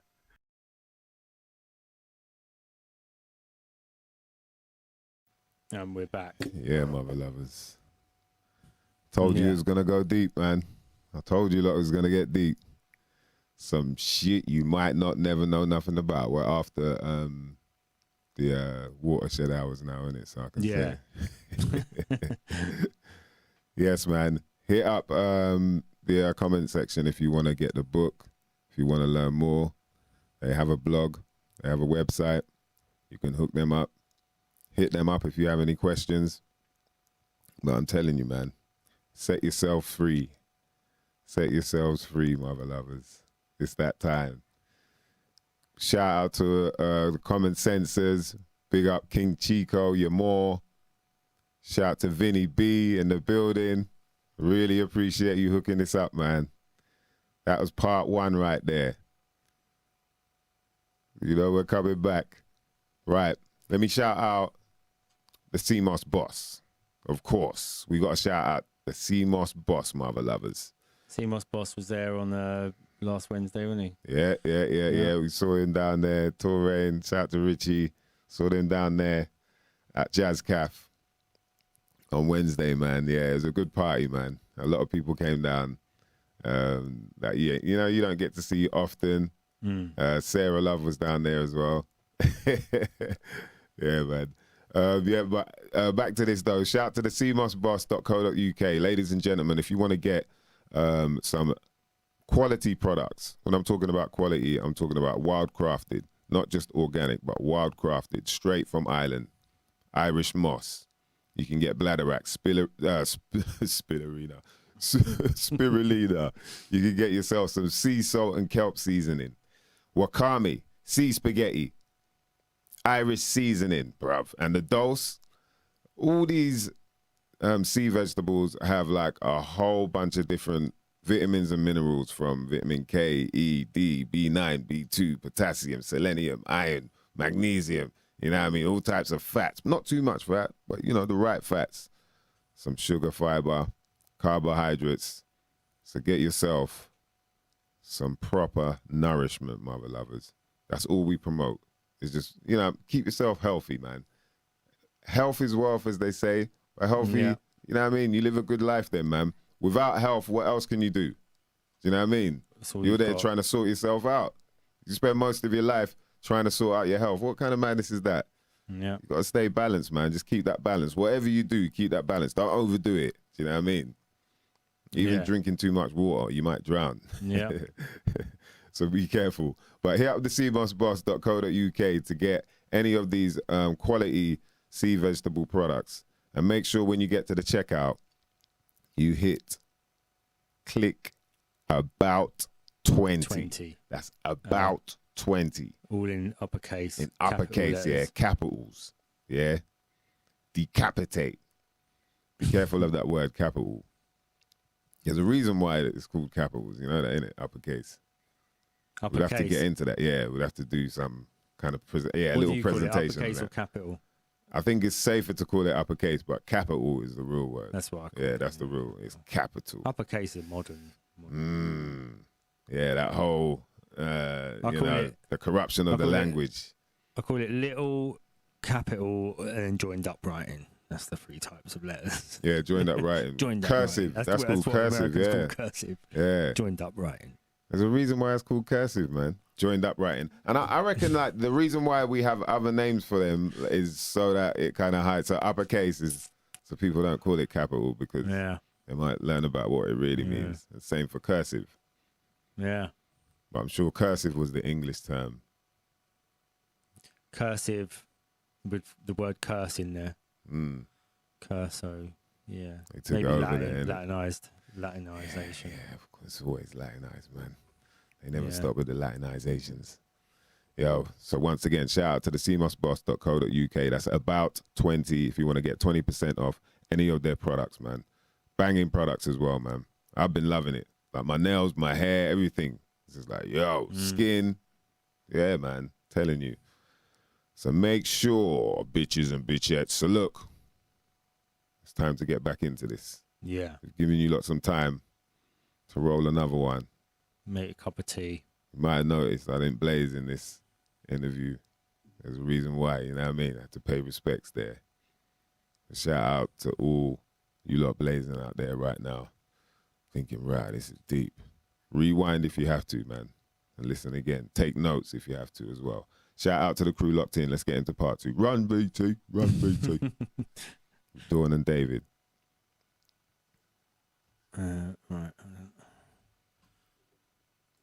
If people want to get an idea, especially what Dawn was talking about in terms of the words, the terms and the words that they use to make it seem, you know, so it plants it into your mind that this is a fact when actually it says probable, possible, likely, we think. Maybe. Yeah, maybe. You can go to their website, whatreallymakesyouyouill.com, and hit the blog. I got to say, man, crazy work on, like amazing work on the blog because it carries on from what the book has done.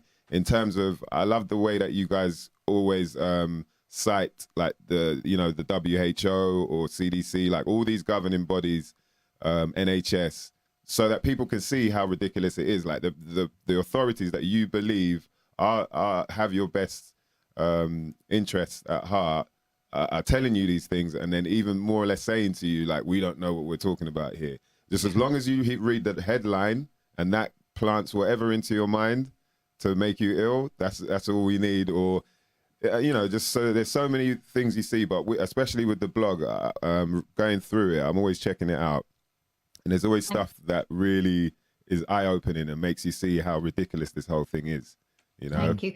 The other point you made a sort of a while ago, we went off track talking about the press, but I mean the media are part of the problem, because obviously they're not allowing any kind of information that questions the mainstream narrative.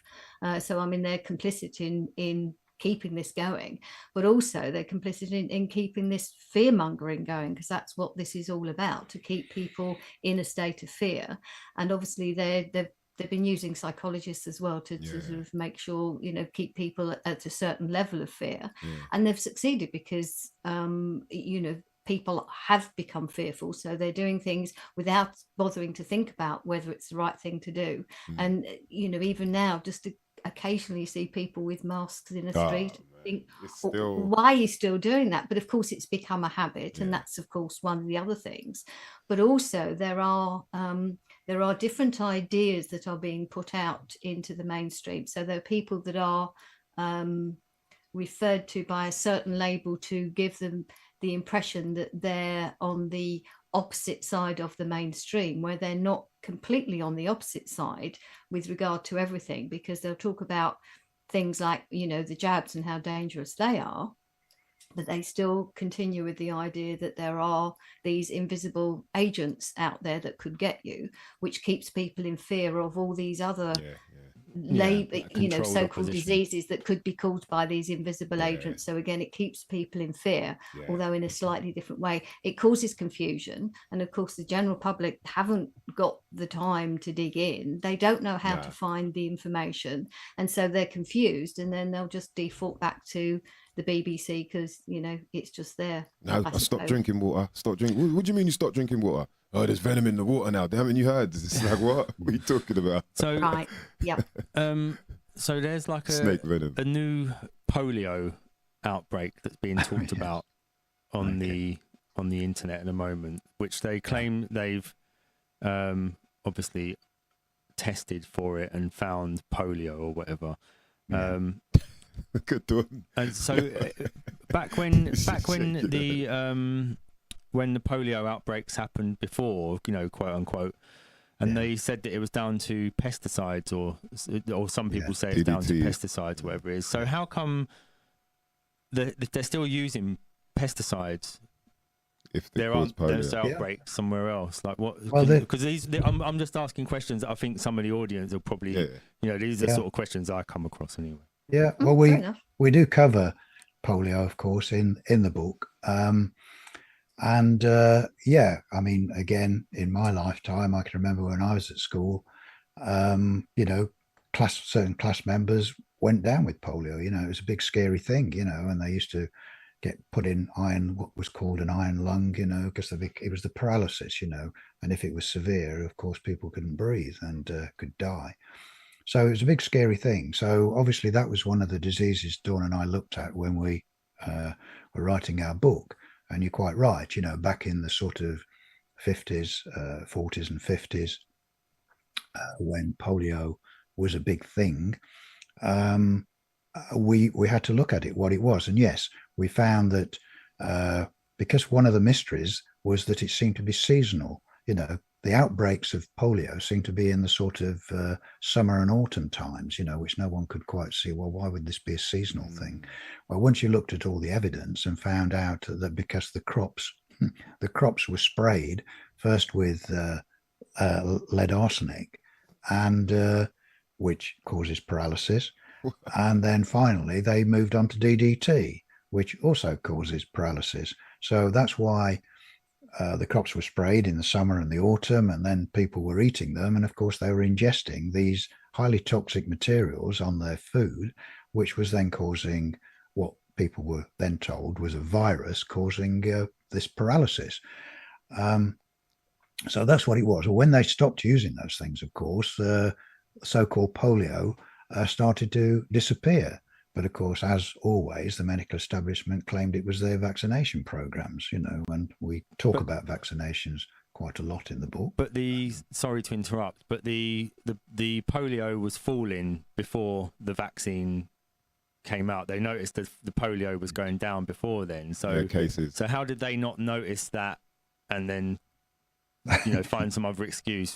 How did they sort of miss that, do you think? Well, because, and we show the graphs, you can look at the graphs of all the main diseases, so-called, that people were supposed to get.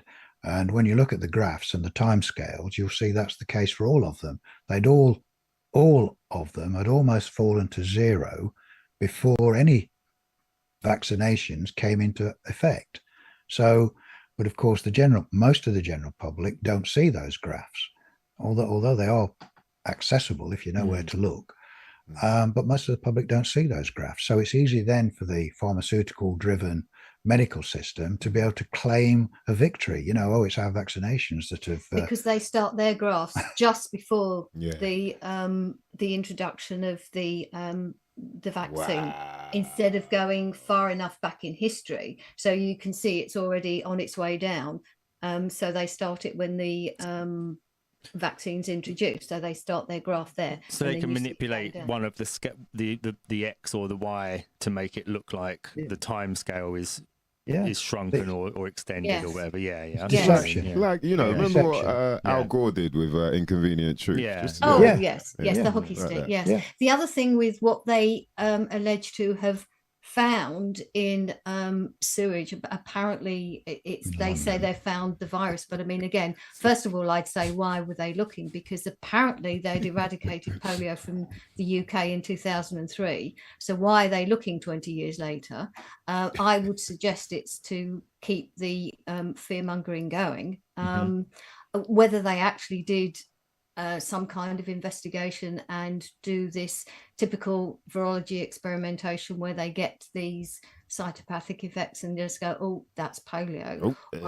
Who knows what they actually did to find the virus? Who knows? But again, I'd ask, well, why were they looking? But again, they've been putting out stories about hepatitis and monkeypox and all sorts of different stories, all sorts of different names. But the thing is, they're trying to get, and they're succeeding in getting a vaccination program going for polio.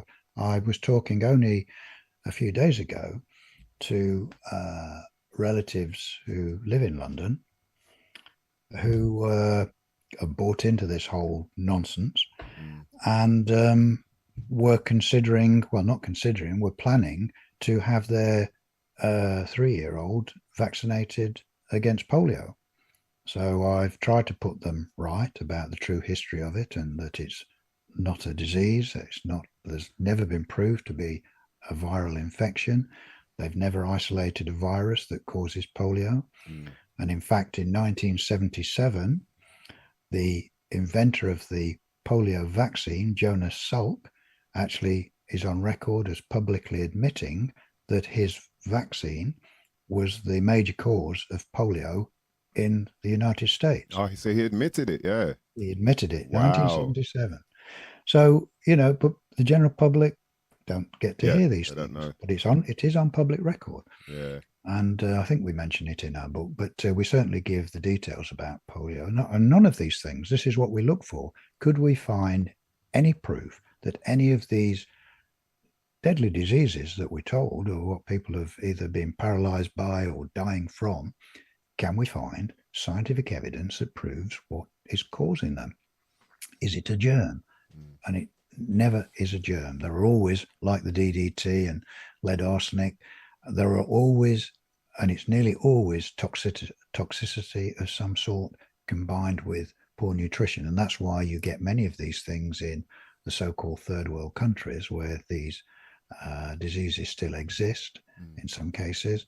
And when you investigate the living conditions of people, you find that they're poor, they're undernourished, and they're exposed to toxic material of one sort or another, quite often from either industry or from what's being sprayed, because they're given, in some places, still using DDT, which has been banned in the rest of the world. But some of these, as I say, so-called third world countries still get it dumped on them, literally, and then wonder why there's a rise in paralysis in these areas. And of course they rename some of these some of these things as well. Yes. To other types of exactly. Like polio got renamed to 3 different things. It was acute flaccid paralysis or something like that. Yes, and acute flaccid myelitis. But apparently there's a whole load of other. It's crazy.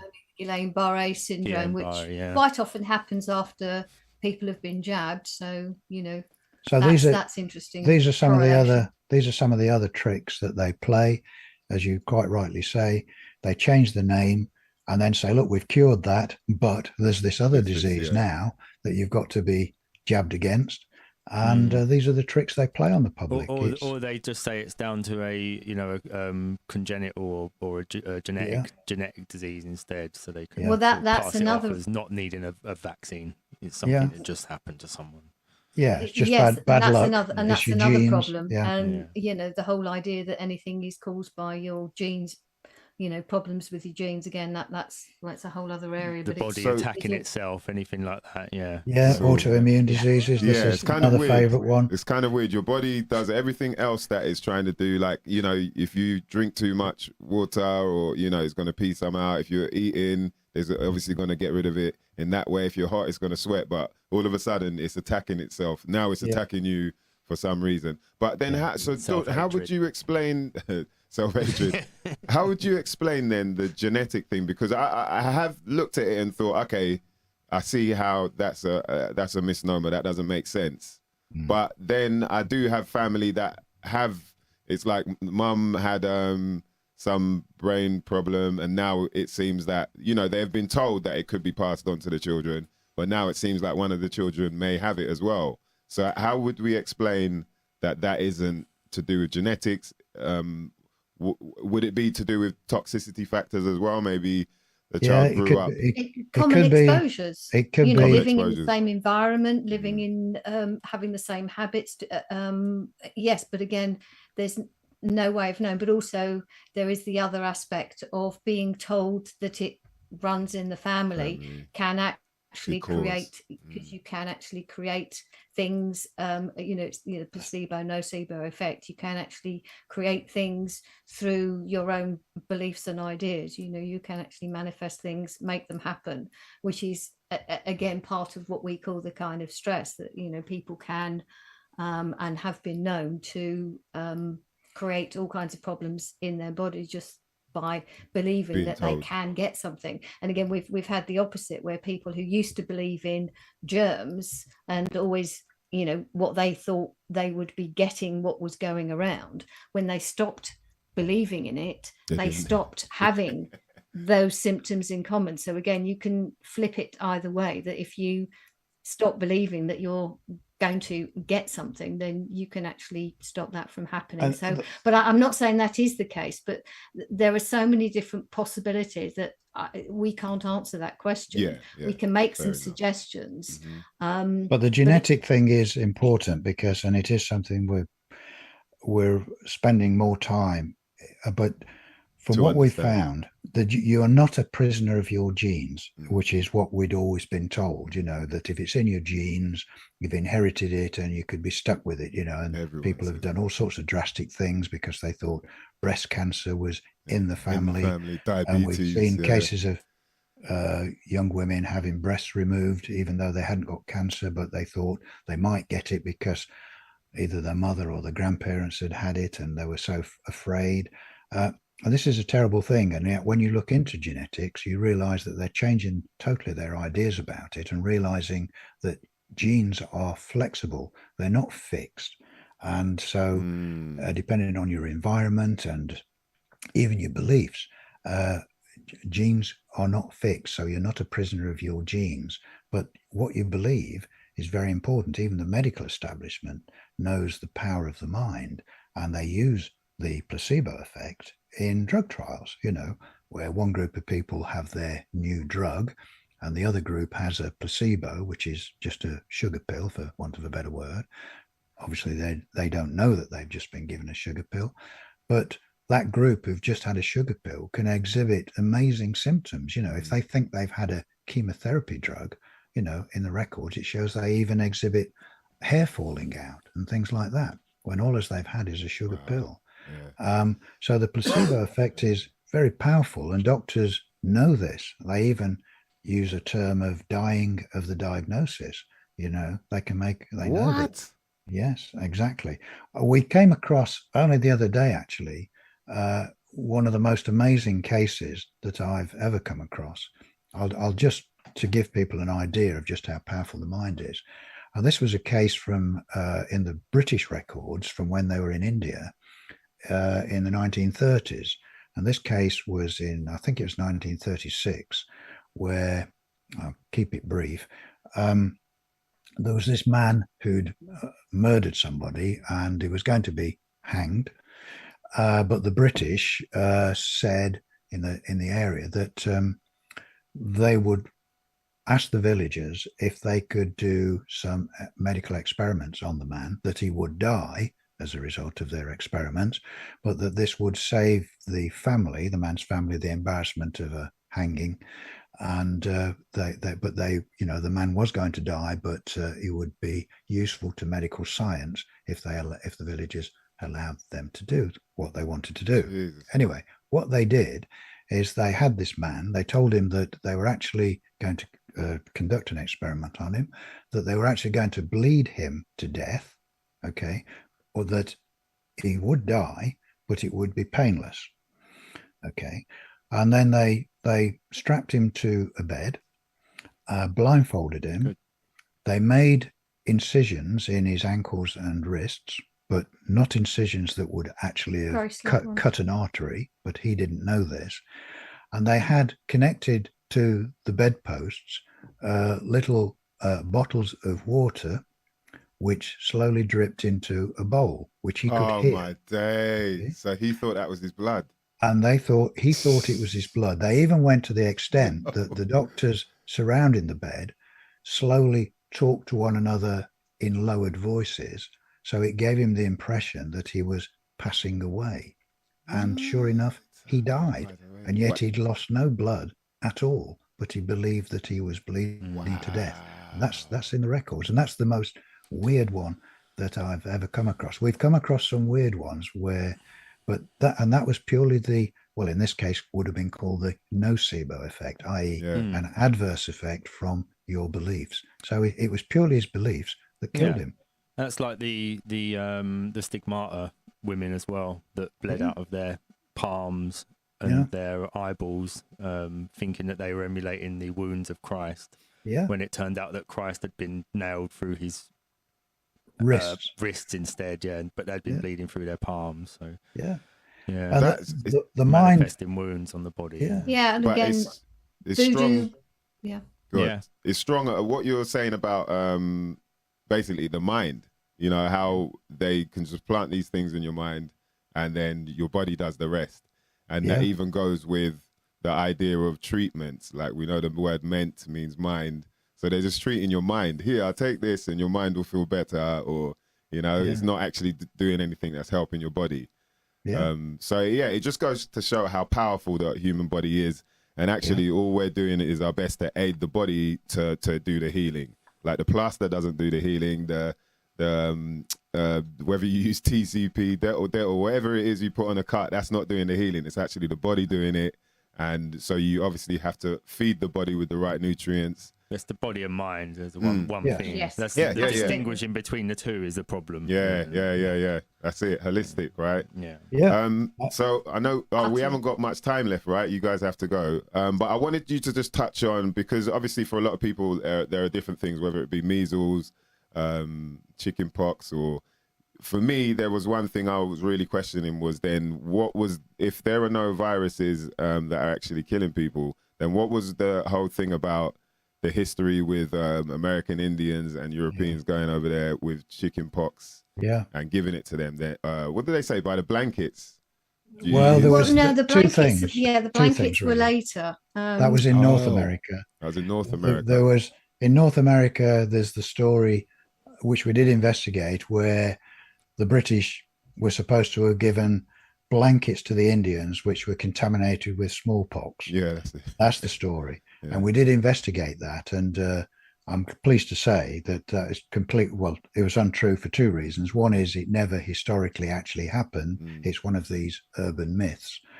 And secondly, of course, knowing that there is no germ that causes the disease called smallpox, then they couldn't have given them infected blankets anyway. So that's the first thing.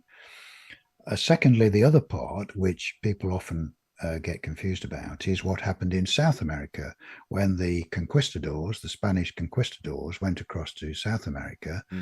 And apparently with the diseases that they carried with them on the ship, this is what we're told, infected all the inhabitants of South America with things like smallpox and flu and all of these other things, which eventually wiped them all out. That's the stories we were told at school. But when we investigated this, because we were well into finding out there was no such thing as infectious diseases. So we thought, well, what happened? It's quite obviously stuff happened. What was it? And cutting a long story short, we came across an American historian called Dr. David Stannard, who wrote a book, I think it was called The American Holocaust, which anyone interested in history I recommend. We don't agree. He still thinks about germs, but he's not a doctor in that sense, but great historian. And he paints a very good picture of what actually happened.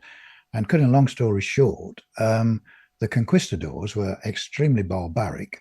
The only reason they were going across from Spain was for gold. You know, that was their mission, was for gold and silver, precious metals. And when they got over there, I mean, all the people were perfectly healthy. And there was nothing to do with them transmitting diseases. As we've pointed out, if the conquistadors on their boats were already suffering from smallpox, then they would have died on the boats, because it's, you know, it's not just a few days journey in those days, it was weeks, you know. So people would have died on the boats. They'd never have got to South America. And some people then say, oh, well, they were perhaps immune. Well, if they were immune, then they wouldn't have been carrying the germs, would they? So they couldn't have transferred them to somebody. You know, you can't have it both ways. So, and because from our point of view, knowing there is no such thing as an infectious germ, we knew that there was something else. And sure enough, when we looked at the history of it, of what actually went off, and there's lots of drawings and eyewitness accounts, because some Catholic priests went across with the conquistadors, and there are some records of what they saw, and they were just slaughtering the people. They just wanted the gold. They were slaughtering the people, bearing in mind that the conquistadors had armor, they had steel weapons, the people over there didn't, and they were friendly people. They thought these white men coming across were friendly and advanced and would teach them things, rather than murdering them. They enslaved them and made them work in the mines. They didn't even bother to feed them, you know, so they starved to death. They didn't last very long. They died, and because they thought, well, the conquistadors, that is, just thought we'll just get some more. They had so little respect for the local populace. They even had, this is all in the records, they even had armored dogs, which they used to track down these people and either kill them or savage them so that they could be captured. So the people were terrified, naturally. So they were driven off their lands because they could no longer feed themselves. So they died of starvation and malnutrition, you know, and the skin eruptions that result from lack of nutrition and fear and all of the things that we've talked about, the 4 factors. You know, this is what was happening. And there's lots of cases of the local inhabitants committing suicide rather than being captured by these barbaric conquistadors. So over a period of something like 30 years, they'd wiped out almost the entire population, native population of South America and the Caribbean islands. Something like 50 million people died out in those years. And this is the real Holocaust. This is the real tragedy of South America. Nothing to do with germs. But that's a nice cover story rather than admitting. Well, this is the thing. There was a bunch of barbarians that went over there, killing the population and stealing their resources. And wasn't there also like today something to do with them? They had them digging as well. Like, were they drinking out of water wells that were just on the side of the road or something like that? So it was dirty water, as well as they were digging for. They had them digging for gold, as you mentioned. Yeah, they were there for gold, and that was also, they're breathing in all of this. Some places they're digging, it wasn't gold that was. You know, that they were finding, it was whatever kind of toxin that is in the rock, and they're breathing all that in as well. Yeah, quite often gold is associated with cinnabar, which is the mercury, the sort of natural ore of mercury. Wow. So again, yes, they would have been exposed to mercury, so that would have created all kinds of really So would you have seen the conquistadors dying of some of the same things, or? Well, they wouldn't be working in the mines. And they were eating. But they would have the same food. How would they be getting their food off their boat? Or I mean, they must run out of food at some point. Well, don't forget, a lot of the stuff, you know, in South America, a lot of the stuff, you know, fresh fruit and that all grows freely on the trees. And once you've in the tropics, there's it's, you know, food all the year round. Yeah, and there's animals, of course. They would kill animals, so they would have a diet of fresh meat and fruit. So they were having quite a good diet, and as Dawn said, they weren't working down the mines, whereas the local inhabitants who they'd enslaved were getting no food, and if they got water, it was contaminated. They didn't get any food at all. They literally starved to death. They just worked them to death. And there is even an edict from the King of Spain at the time, when he saw what was going off, I mean, said to them that they'd got to start treating their prisoners a little better because, you know, eventually, if you just keep letting them starve to death, we're not going to have anyone to work in the mines. So they were purely thinking about their gold. They weren't thinking really about the true welfare of the local inhabitants. They just saw them as a commodity to get and extract gold and silver. And that was the only reason the King of Spain sort of said, you need to feed them something. You can't just give them nothing to eat. You know, that's we're just going to lose our slaves. But as I say, when you look at the true records of what really went off, it's very different to what we were taught at school. And the cover story of, oh, they all died, it's really unfortunate, but they just didn't have any immunity to the diseases that the conquistadors had. It's just nonsense. There is no scientific evidence to back that up. It's the pure barbarity and murder and slaughter. Especially as there weren't any windows back then, so the whole thing of like leaving your window open to let the virus blow out, they wouldn't have been able to do that. Well, I'm sure you don't. I'm sure you don't believe that, but they're telling all the grannies leave the window open, leave the windows open. Remember last winter, the winter before, just leave all the windows open, wear a mask indoor, so don't have anyone come in the freezing cold through winter with all the windows open. Yeah, it's crazy, man. Then they get ill. Well, we've seen adverts, haven't we, on the British television, where they started putting out these, you know, and you saw all these black swarms going through the room and out the window. You know, crazy, man, man. Unbelievable. That is, what the BBC has been putting out. I mean, and once you've got impartial BBC, impartial. I think I call them the They Live glasses. You remember They Live? That's obviously been quite a movie that a lot of people are saying we should watch over the last few years, and it's like that. Once you got the They Live glasses on, all of this stuff, like virtually everything on TV, you can see what the propaganda is. You can see the idea behind why they're putting this image out there. Why, but it just, you know, it's you do go a little bit like, what the hell? How do you two sort of keep your sanity with all of this going on? Oh, and obviously. Don't watch the BBC. We don't watch we don't listen to the news because we know it's just nonsense and dangerous nonsense at that. We don't listen to the government because occasionally dip in because sometimes. Well, I mean, we do have to keep up with to the propaganda that's coming out because people ask us questions. But providing the anti-venom. No, there's nothing. Sorry. You guys provide the anti-venom. They put out all this toxic whatever in the news, and then I just go to your blog just to make sure, okay, I don't need to worry. Yeah, this is what it is. So, yeah, you're providing the anti-venom. And the only way you could do that is to find out what the venom is. So, makes sense. Yeah, but because we know there's nothing to it, we know there's nothing to fear. So we're not drawn into the fear part of it. And that's what, unfortunately, a lot of people are. Yeah. They'll see the headline and, you know, it's something else to worry about. And so that's why it's important. It's why it's important to stop once and for all this whole fear of germ theory. You know, people need to realize that it is called germ theory, i.e. something that's never been proven, and it hasn't ever been proven. I mean, the clue is in the words germ theory. Theory. Well, the girl that used to be my friend, whose virologist brother I spoke to, when I said to her it's a theory, it's germ theory, she the first thing she said is, I don't think you know what theory means in a scientific sense, you know? And I was like, wouldn't it be the same thing? Wouldn't theory mean, we think this is possibly, you know? There's also confusion with germ because there are such things as bacteria that are, you know, not good to eat. It's not good to eat certain bacteria. No, it's a mistaken idea. It's a mistaken idea. Bacteria are living things. Yeah, that's what I'm saying.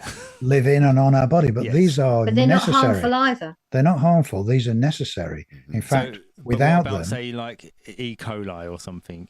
E. coli, you can have E. coli and be healthy. Yeah. So if you're healthy and you've got E. coli, then it cannot be something that causes disease. Otherwise, you would have to have that disease. And if something causes something, it would have to be the case all the time. But it can't just be I agree with some that. of the time. I agree with that. But what about eating, say, bad meat, bacteria from someone's rectal passage? Well, it's not the bacteria that's the problem. It's the fact that what you're talking about is waste product. So it's been decomposed and it's no longer in a form that would be considered useful to the body, so the body will reject it. Nothing to do with the bacteria. And if bacteria are there, they're already decomposing or helping to decompose it, so and break it down into its natural components for recycling out there in the environment, because that's what they do in nature. When food, you see it in the forest, don't you? You know, bacteria decomposing fallen trees and leaves, fungi, and fungi do the same thing. And if you look, and you may still find it on the internet, if you look, use your search engine to find out what, let's take meat, flesh, what does it break down to when it starts to deteriorate? And you'll see that the actual chemical components it breaks down into are very toxic. So while it was in a fresh state, you know, if you're a meat eater and it's in a fresh state and you eat it, you'll be fine. But if you leave it, and it's starting to go rotten and starts to break down, and the bacteria are doing their job of breaking down, decomposing material, you'll find that meat, any product, will, as it starts to decay, breaks down into its component parts, and those component parts are toxic. And it's this that makes people ill through what's called food poisoning or something like that. It's not the bacteria. The bacteria will always be found there because they're doing their job of decomposing and breaking down the material.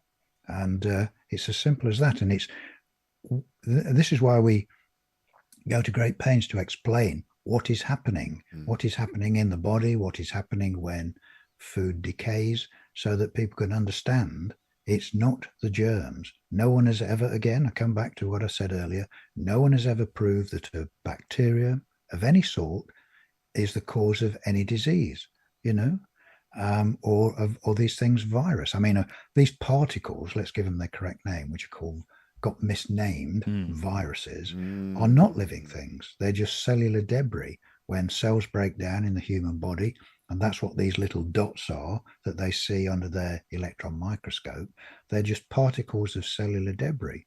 And this happens all the time in the human body. So you've got two different things there. You've got bacteria, which are living things and live in and on the body. We have millions of them and are essential. We wouldn't even be able to digest our food without the amount of bacteria that we have in our gut. Many say there are trillions in the body. But these particles, which they've misnamed virus, because that comes from the Latin, and its original meaning was poison or noxious substance, nothing to do with some particle.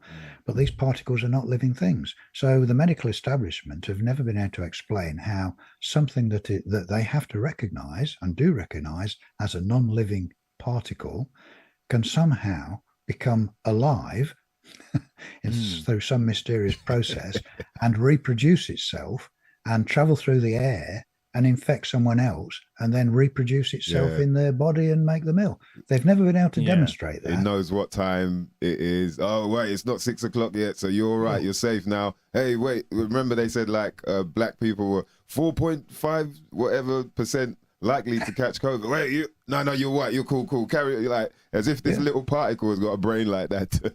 It's crazy.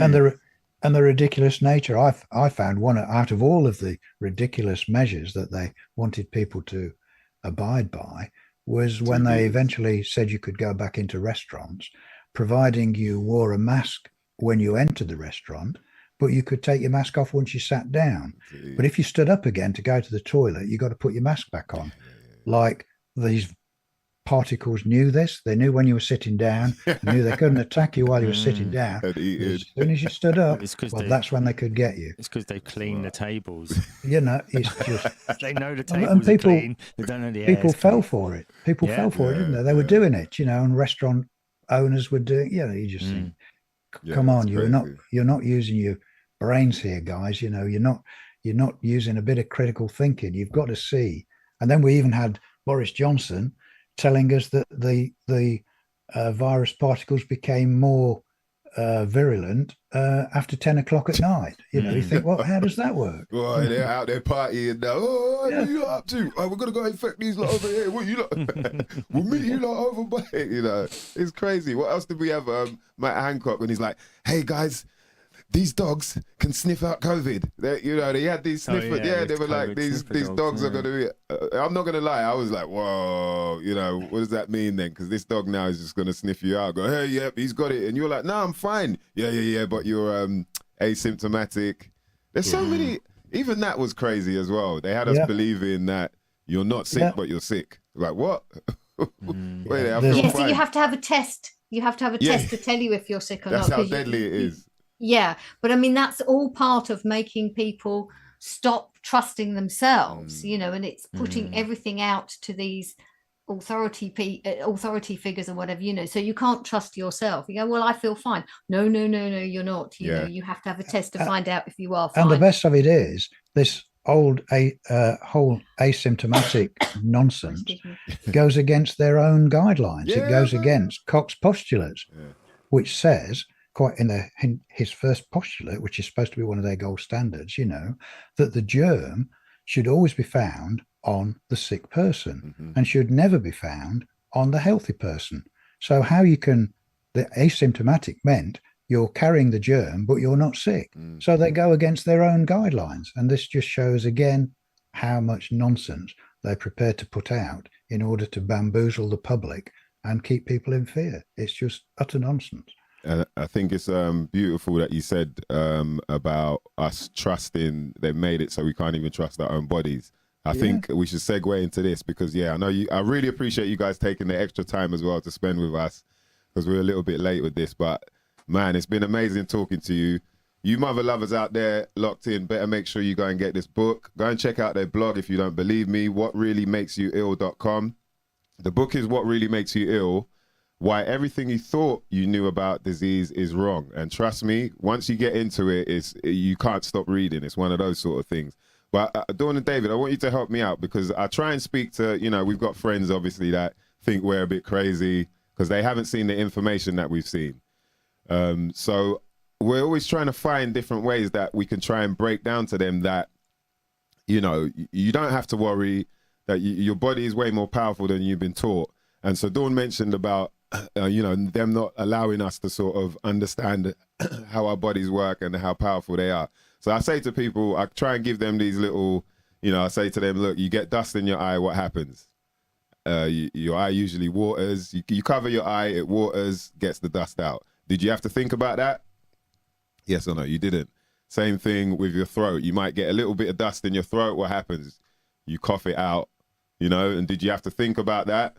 No, you get it in your nose. Same thing. Dust, what happens? You sneeze it out. If you eat something bad, what happens, Dan? You know about this. It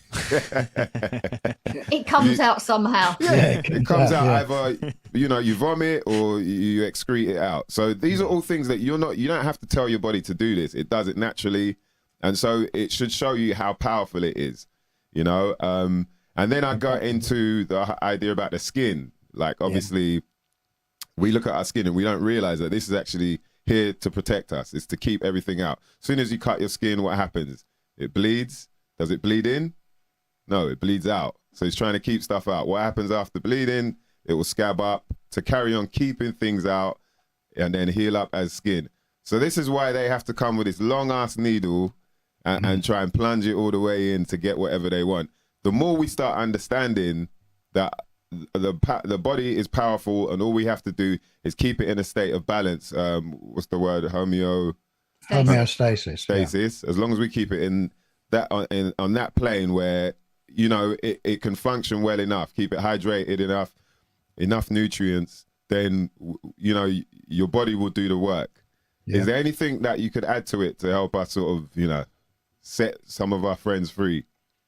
Well, you've covered pretty much all that thing, really. As I say, natural health is just that, natural. It's very easy, and you only have to look at those 4 factors that we talked about. Feed yourself properly, avoid toxic materials, be careful of what you put in and on your body, and trust your body. The symptoms you get, there are not lots of different diseases.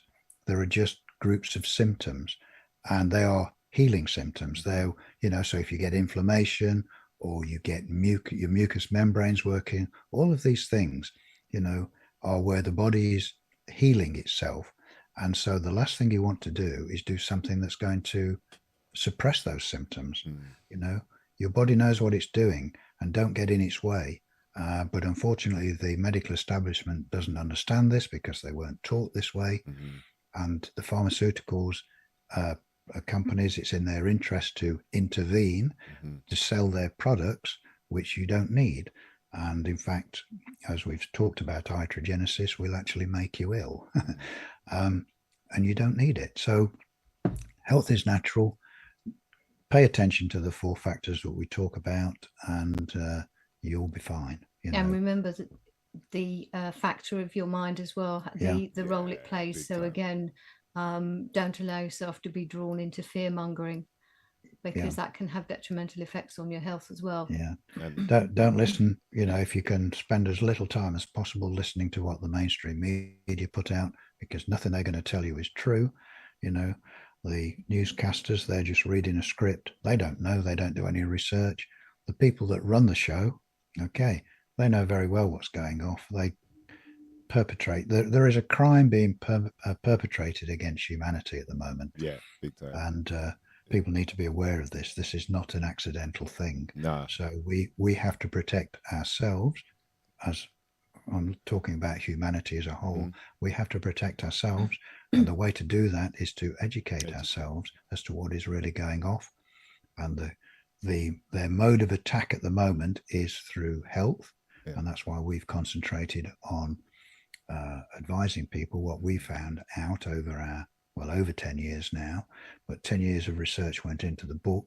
So and it's solid, you know, no one has ever been able to contradict it or say that we're wrong. They've tried. So we know it's solid. They've tried. And it will give people the information they need to make sensible, informed decisions about their own health. And that's really what we try to do all the time.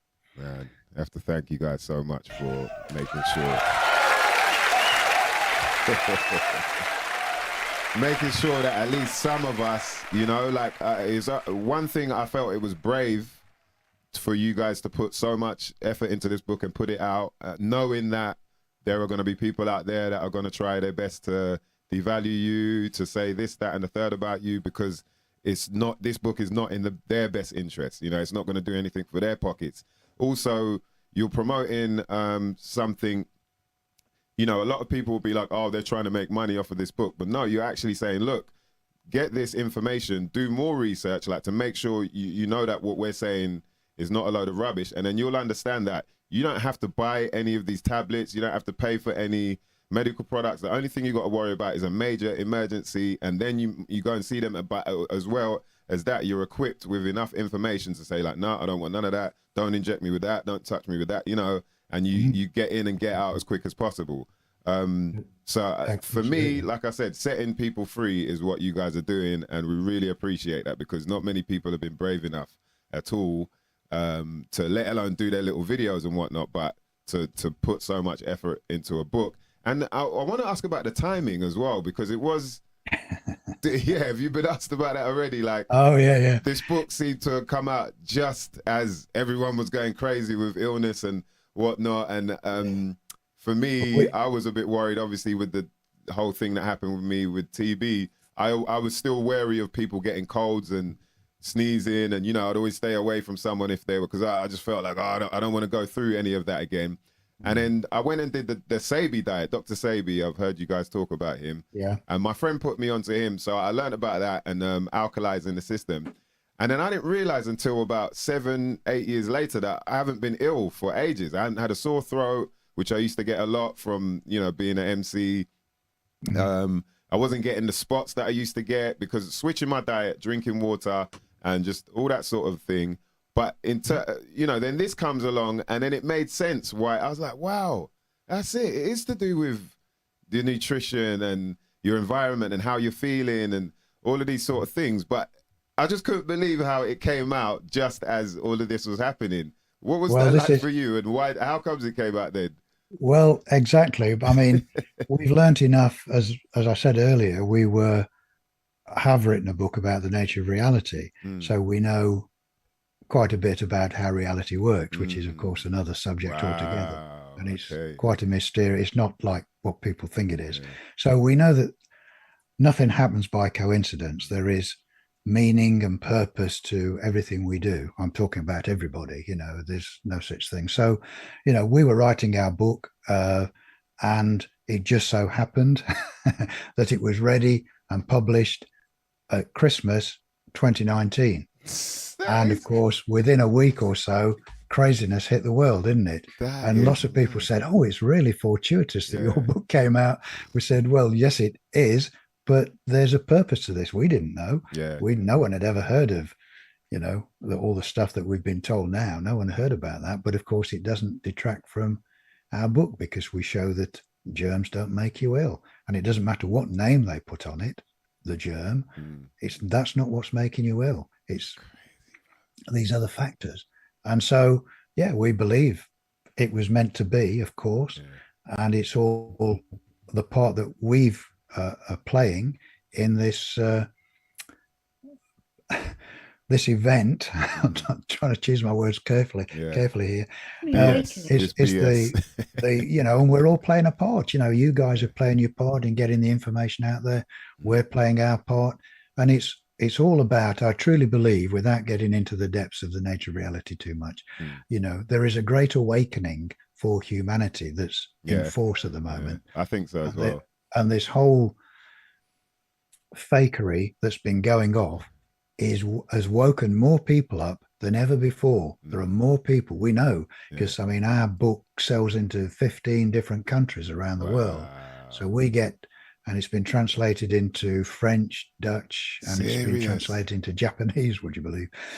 So people are interested and are waking up all over the world and realizing there's a big problem with everything they've been told. So this is great. And this is what it's all about, is to wake people up so that they can take back their freedom, if you like, which has been stolen from them through these various methods, whether it's through the health, which has been making people ill and killing them for centuries, to take back their health freedom and to realize that they can then ask questions about, as we've said, the banking system, which is a big farce, you know, which forces people into debt needlessly, the legal system, which is again a corrupt system, which is designed to protect the elitists, the globalists, protect their interests against the rest of humanity. And so it goes on. And these are the things that people are now starting to relook at, as we did, and find out that everything they've been told about these things is not true. And so they can find out the truth, and all of this, as someone once said, the truth will set you free. And we have our part to play in giving people that truth, as do you.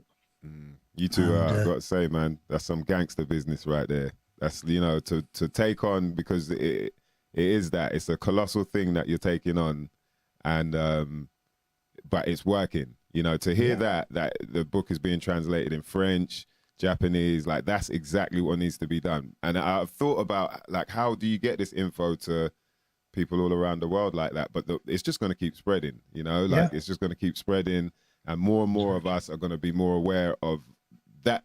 The most important thing for us right now is our health. Without the health, you're not going to be able to do anything else much. Once we understand, oh, this is as simple as it is for me to stay healthy, now we can move on to this whole legal side and, you know, all the other frauds that are going on. But I think you're right, David. There is definitely an awakening happening. I'm getting to speak to more people now than before about this sort of thing, you know, over the last sort of 2 years. There are a lot of people still scared to speak on it. They may have had the jab or whatever, but I think they're still waking up to the reality of it all. And it can only keep, you know, snowballing. Yeah, definitely. So amazing, that's what gives us the hope. We know that this is a great chance for humanity, a chance they've never had before. As we say, whenever you look back in history, you see that there's always been small groups of people with all the money and the armaments that have oppressed everyone else. And it's been like that wherever you look in history. And it's like that now. But the times are changing where the people are realizing this. And so they're going to take that power back to themselves where it should be, with the people. And I'm not talking about armed insurrection. There is a change in consciousness, and that's what will set people free. And as Alexander Solzhenitsyn said, just don't take part in the lie. That's all you need to do. Just don't take part in the lie. Great, and man. if everyone did that, it would be over very, very quickly. Yeah. Thank you so much. Dawn and David, man. It's been an absolute pleasure to speak to you. Hope I pressed the right button. Yeah, drop a bomb. Oh, it's the long one. Is that the long one? That's the Houses of Parliament. There you go. CDC, WHO. There you go. No, we really appreciate it. And listen, so everybody, make sure you get the book. What Really Makes You Ill. Check out the website as well, just in case you're still not. I don't know. Yeah, you're listening to us. Like, people know that I'm not about the BS. Like, I'm just a straight talker. Big heart. Everyone says this, that, and the third. And I know a lot of you lot have thought, right, is Mice crazy talking all this talk? But the only way you'll find out is if you actually look at the information yourself. Me saying it, Dawn saying it, David saying it, Dan saying it, that shouldn't be the reason why you believe it. It should be because you know it for yourself. And the only way you'll know it for yourself is when you actually start looking at it. Like, break free from the fear, the chains of fear. Start looking at the information and understand that you're not going crazy. And actually, things are that simple. And yes, the world is that messed up. It's been all these evil entities have been around for eons. You know, they work through generations. So you just got to understand that that's what it is. But you are armed. You're ready for whatever comes, you know. And so I think that's really important. And I want to thank you both again for coming through to talk about some stuff that we might not never know nothing about. We'd love to have you back if that would be possible, to go into the state of reality, because that it just sounds like that's something else that people might not never know nothing about, and they need to as well. Yeah, we'd love to come back and talk to you. Definitely. That'd be beautiful. Definitely, man. Thank you. And shout out to Vinny B as well for making this happen, man. That guy is a legend. He's another he's another gangster, man, like reality gangsters. There's got to be a name. We got to come up with a name for this new breed of people coming out and really just speaking about reality, not truth, not fact. It's reality is what is, you know. We say as our subtitle, reality is stranger than you can possibly imagine. Yeah, and it really is when you start to look at it. But it's a good thing. It's a liberating thing. Like knowing the truth about health. When you know the truth about what this reality is and what we are as human beings, and that there is purpose, you know, we're not insignificant. We're not just some biological accident. When people know this, it starts to empower people. So that's another story. We can talk about that. I'm all salivated now, but I've got to lick my chops. Thank you so much. Thank you. That's crazy, man. Pleasure. That's Dawn Lester, David Parker, authors of What Really Makes You Ill, Why Everything You Thought You Knew About Disease Is Wrong, Mother Lovers. Make sure you get that book. Trust me, man. It's not, it's an easy read, actually, but not something you just like skim past, and you're going to keep going back to it. It'll be like a kind of like a Bible in a way, because there'll be things you'll be questioning, and then you'll go, oh, let me look at what they said about that. And then let me check that what they said was actually, and then you're like, whoa, okay, that makes sense, you know. And there were loads of other people talking the same talk that I think definitely need more of light shined upon them as well, because what they're doing for humanity feels like it's never really been done before, you know, in our lifetime anyway. So thank you for coming through, and hopefully we'll speak to you again soon. Yes, definitely. Thanks a lot. All right. Thank you both. Thank you. I don't know if it's... Bang. Yeah. Back in the room. Back in this mother lover. Yo, that was Dawn and David, man.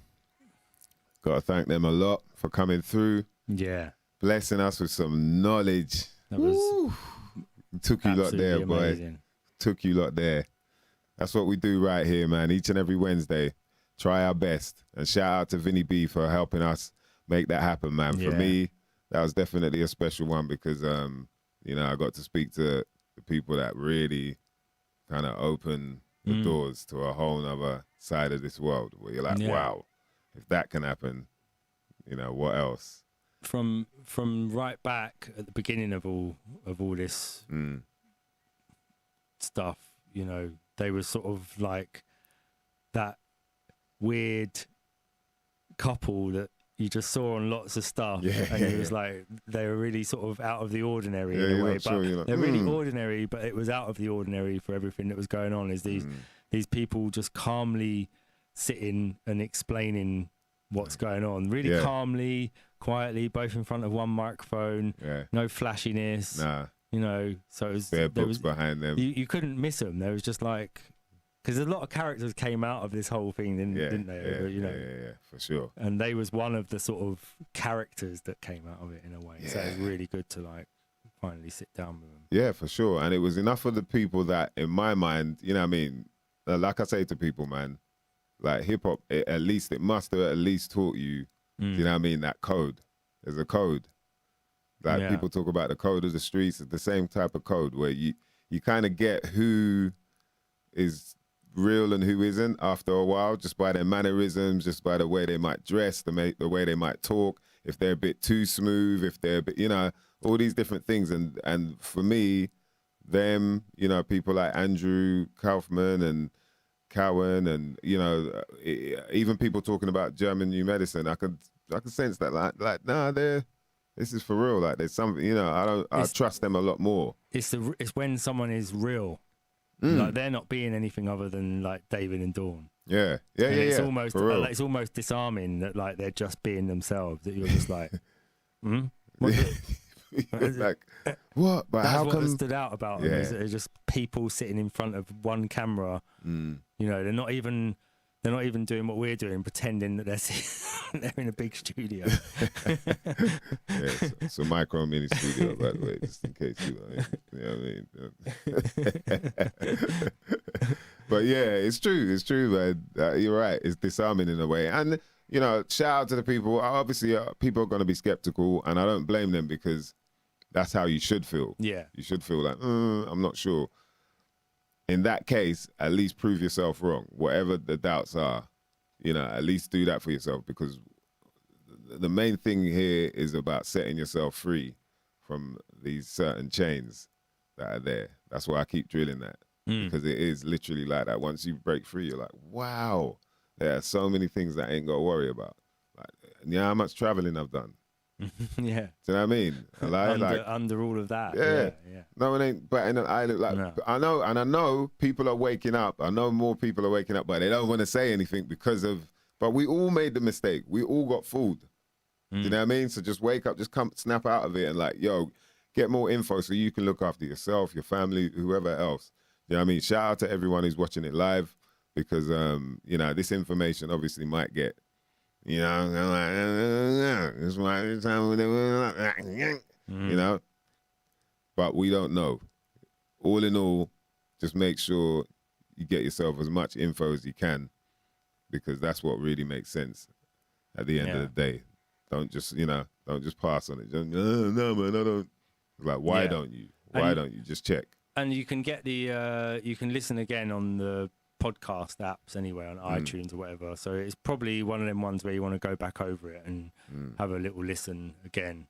Yeah, man. You know, and just sort of ingest it, not with a chat room in front of you or whilst you're doing the washing up or putting the kids to bed or something. You know, you can just get it on the podcast app, have a listen to it a couple of times, and then get the book. And I see Irish in the chat has got the book. He said he just bought a book. Shout out to the Irish Moss boss. Big up Amy in the building. Yes, shout out. I think that's our first ever, what do you call them? Super chat. Super chats. That's our first ever super chat, $1.99. You know what I mean? Yes, big up. Can't go wrong there, man. Salute. Thank you very much. Really appreciate that. You know what we're going to do with that? Get some biscuits now. I'm joking. We can't do that now. We got, you know, maybe some organic biscuits. Yeah. You know what I mean? Make sure it's all like. Maybe 1 pack of organic biscuits and a bottle of water. Yeah. Like spring just water. so you can wash them biscuits down. It'll be well dry otherwise. Come back on the air, but shout out to. That's the worst, isn't it? That's the obnoxious rapper, boy. Yeah. You know. You just out here doing nothing. That brother, come on, man. Finish your food and then chat to me, man. I don't need to be hearing all of that, man. What the hell's going on here? Yo, so that was another deep dive right there, man. I'm glad people enjoyed it. It looks like people did. Shout out to Regantology, Yamor, Amy. Shout out to Vinny B. Yes, man. Yes, we did Vinny. it, bruv. We did it, man. Appreciate you, brother. Shout out to Irish in the building. Good to see you, man. He said he bought the book as well. Smart. That's a smart guy right there. No, someone, man, should I say it or not? Someone hit me and there's like, rah, yo, bruv, I seen the book, but it costs blah, blah, blah, man. I don't know if I want to spend that much. I was like, really? You know what I mean? And this time now you got all these different kicks. Like, you're buying all these different garbs this week and that week, going out raving, this, that, and the third. So I was like, all right, it's up to you, man. It's up to you. No, big up Irish, that's like man. a couple rounds. That's a couple rounds, man, when you're out. Big up to King Chico, Del Strakes. Yep. Sorry, Irish just donated £10. What? On the super chat. So Jesus, are you serious? You need to mention, get over to Irish, man. What are you doing, bruv? Yeah. We have to get over to, hang on, let me just get that it gel on there. You know just what I give mean? it one last blast for the CMOS boss. Of course. Get your 20% discount on your favourite sea-based vegetables and seasonings. Yeah, boy. With the code ABOUT20. That's about 20. Get yourself any Irish moss gel. If you want to get yourself Irish moss gel with the bladder rack, you can get that. You can get the bladder rack flakes. Oh, that's low in stock though, so you might have to get in there quickly. You get some spirulina flakes though. Woo! I'm telling you, that's it. And then proper protein as well, man. Clean. You know what I mean? Sea salt and kelp seasoning. The wakame is banging. Like, yeah, I keep saying it anyway. I don't even want to drill it too much. No. But the wakame is banging. The sea spaghetti as well. That's definitely something delicious and very high and nutritious. And the Irish seasoning, well, that's out of stock. I'm sorry you missed that, mate. You know what I mean? But they'll be back with that. Make sure you go to the cmossboss.co.uk, as Dan said. And when you get to the cart, you type in about 20 and get yourself 20% off. Whopping 20% as well. Don't forget the dose bites, baby. Damn right. Yeah, man. Appreciate you lot locking in, man. Shout out to Genevieve, Easy Cuz. Yep. Reality, man. That's all we're dealing with here, man. And seriously, spread the word as well. You know, the bottom line is, man, there's a lot of us that kind of, you know, we realize you can kind of see through the smoke and the mirrors, see what's really going on. But we just don't know for sure. No. But as long as we can deal with the things that we do know, you know what I mean? And there are ways to prove it to yourself. Unfortunately, they call it something that, anecdotal. So that means that it's not. Didn't happen. Yeah, it didn't happen, which is kind of weird because it really happened to me. Yeah. It actually happened. You know what I mean? So it's up to you to work it out and really look within, man. Once you can do that, then we can work on the outside, on the exterior. You know what I mean? Don't cover it up with makeup. That ain't gonna work forever. No. Forevermore, that's gonna make it worse. You know what I mean? All them toxins. All them chemicals.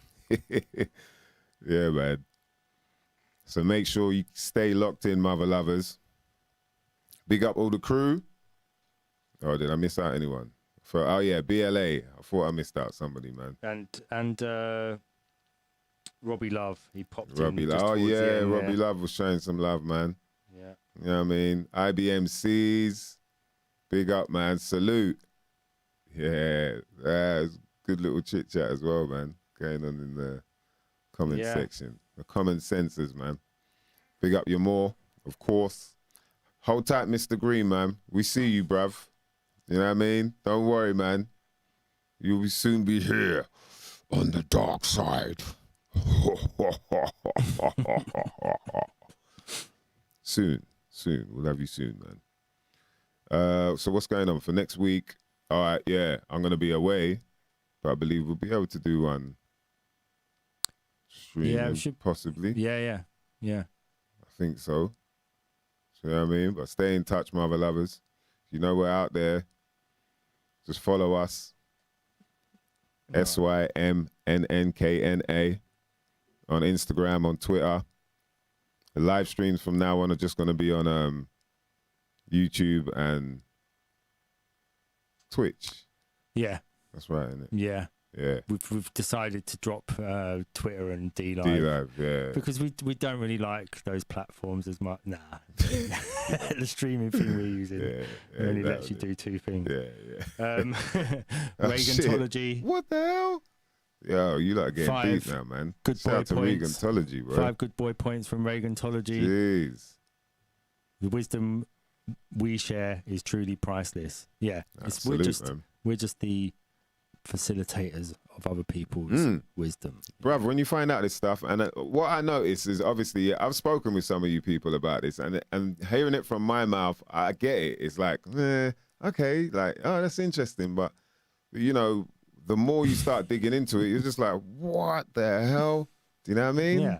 Like, it's amazing how easy it is for you to be switched off of any, you know, like we were saying about catching a cold. Like, hey, you know what I mean? I ain't going to go outside without top on, man. Why not? Oh, I'll catch a cold. But we never go like, well, who are you catching it from? We never say that. It's so normal for us to say that. But you know what I mean? Then you really think about it. You're like, rah, hold on a minute. Yeah, I swear it's every time I leave the window open, I go to sleep. I ain't got, you know what I mean? Or have a late night. Every time I drink and have a late night, and then I start feeling like I've got a cold. That's your body detoxing. That's your body detoxing, baby. Yeah. You know what I mean? So learn more, mother lovers. Yeah. You know what I mean? Thank you to all the super chatters. We appreciate that. The common sensors out there. We'll be back again with some more shit you might not never know nothing about. My name is MysDiggi. That's Dan DNA. And guess what, bitches, bitchettes? We're out.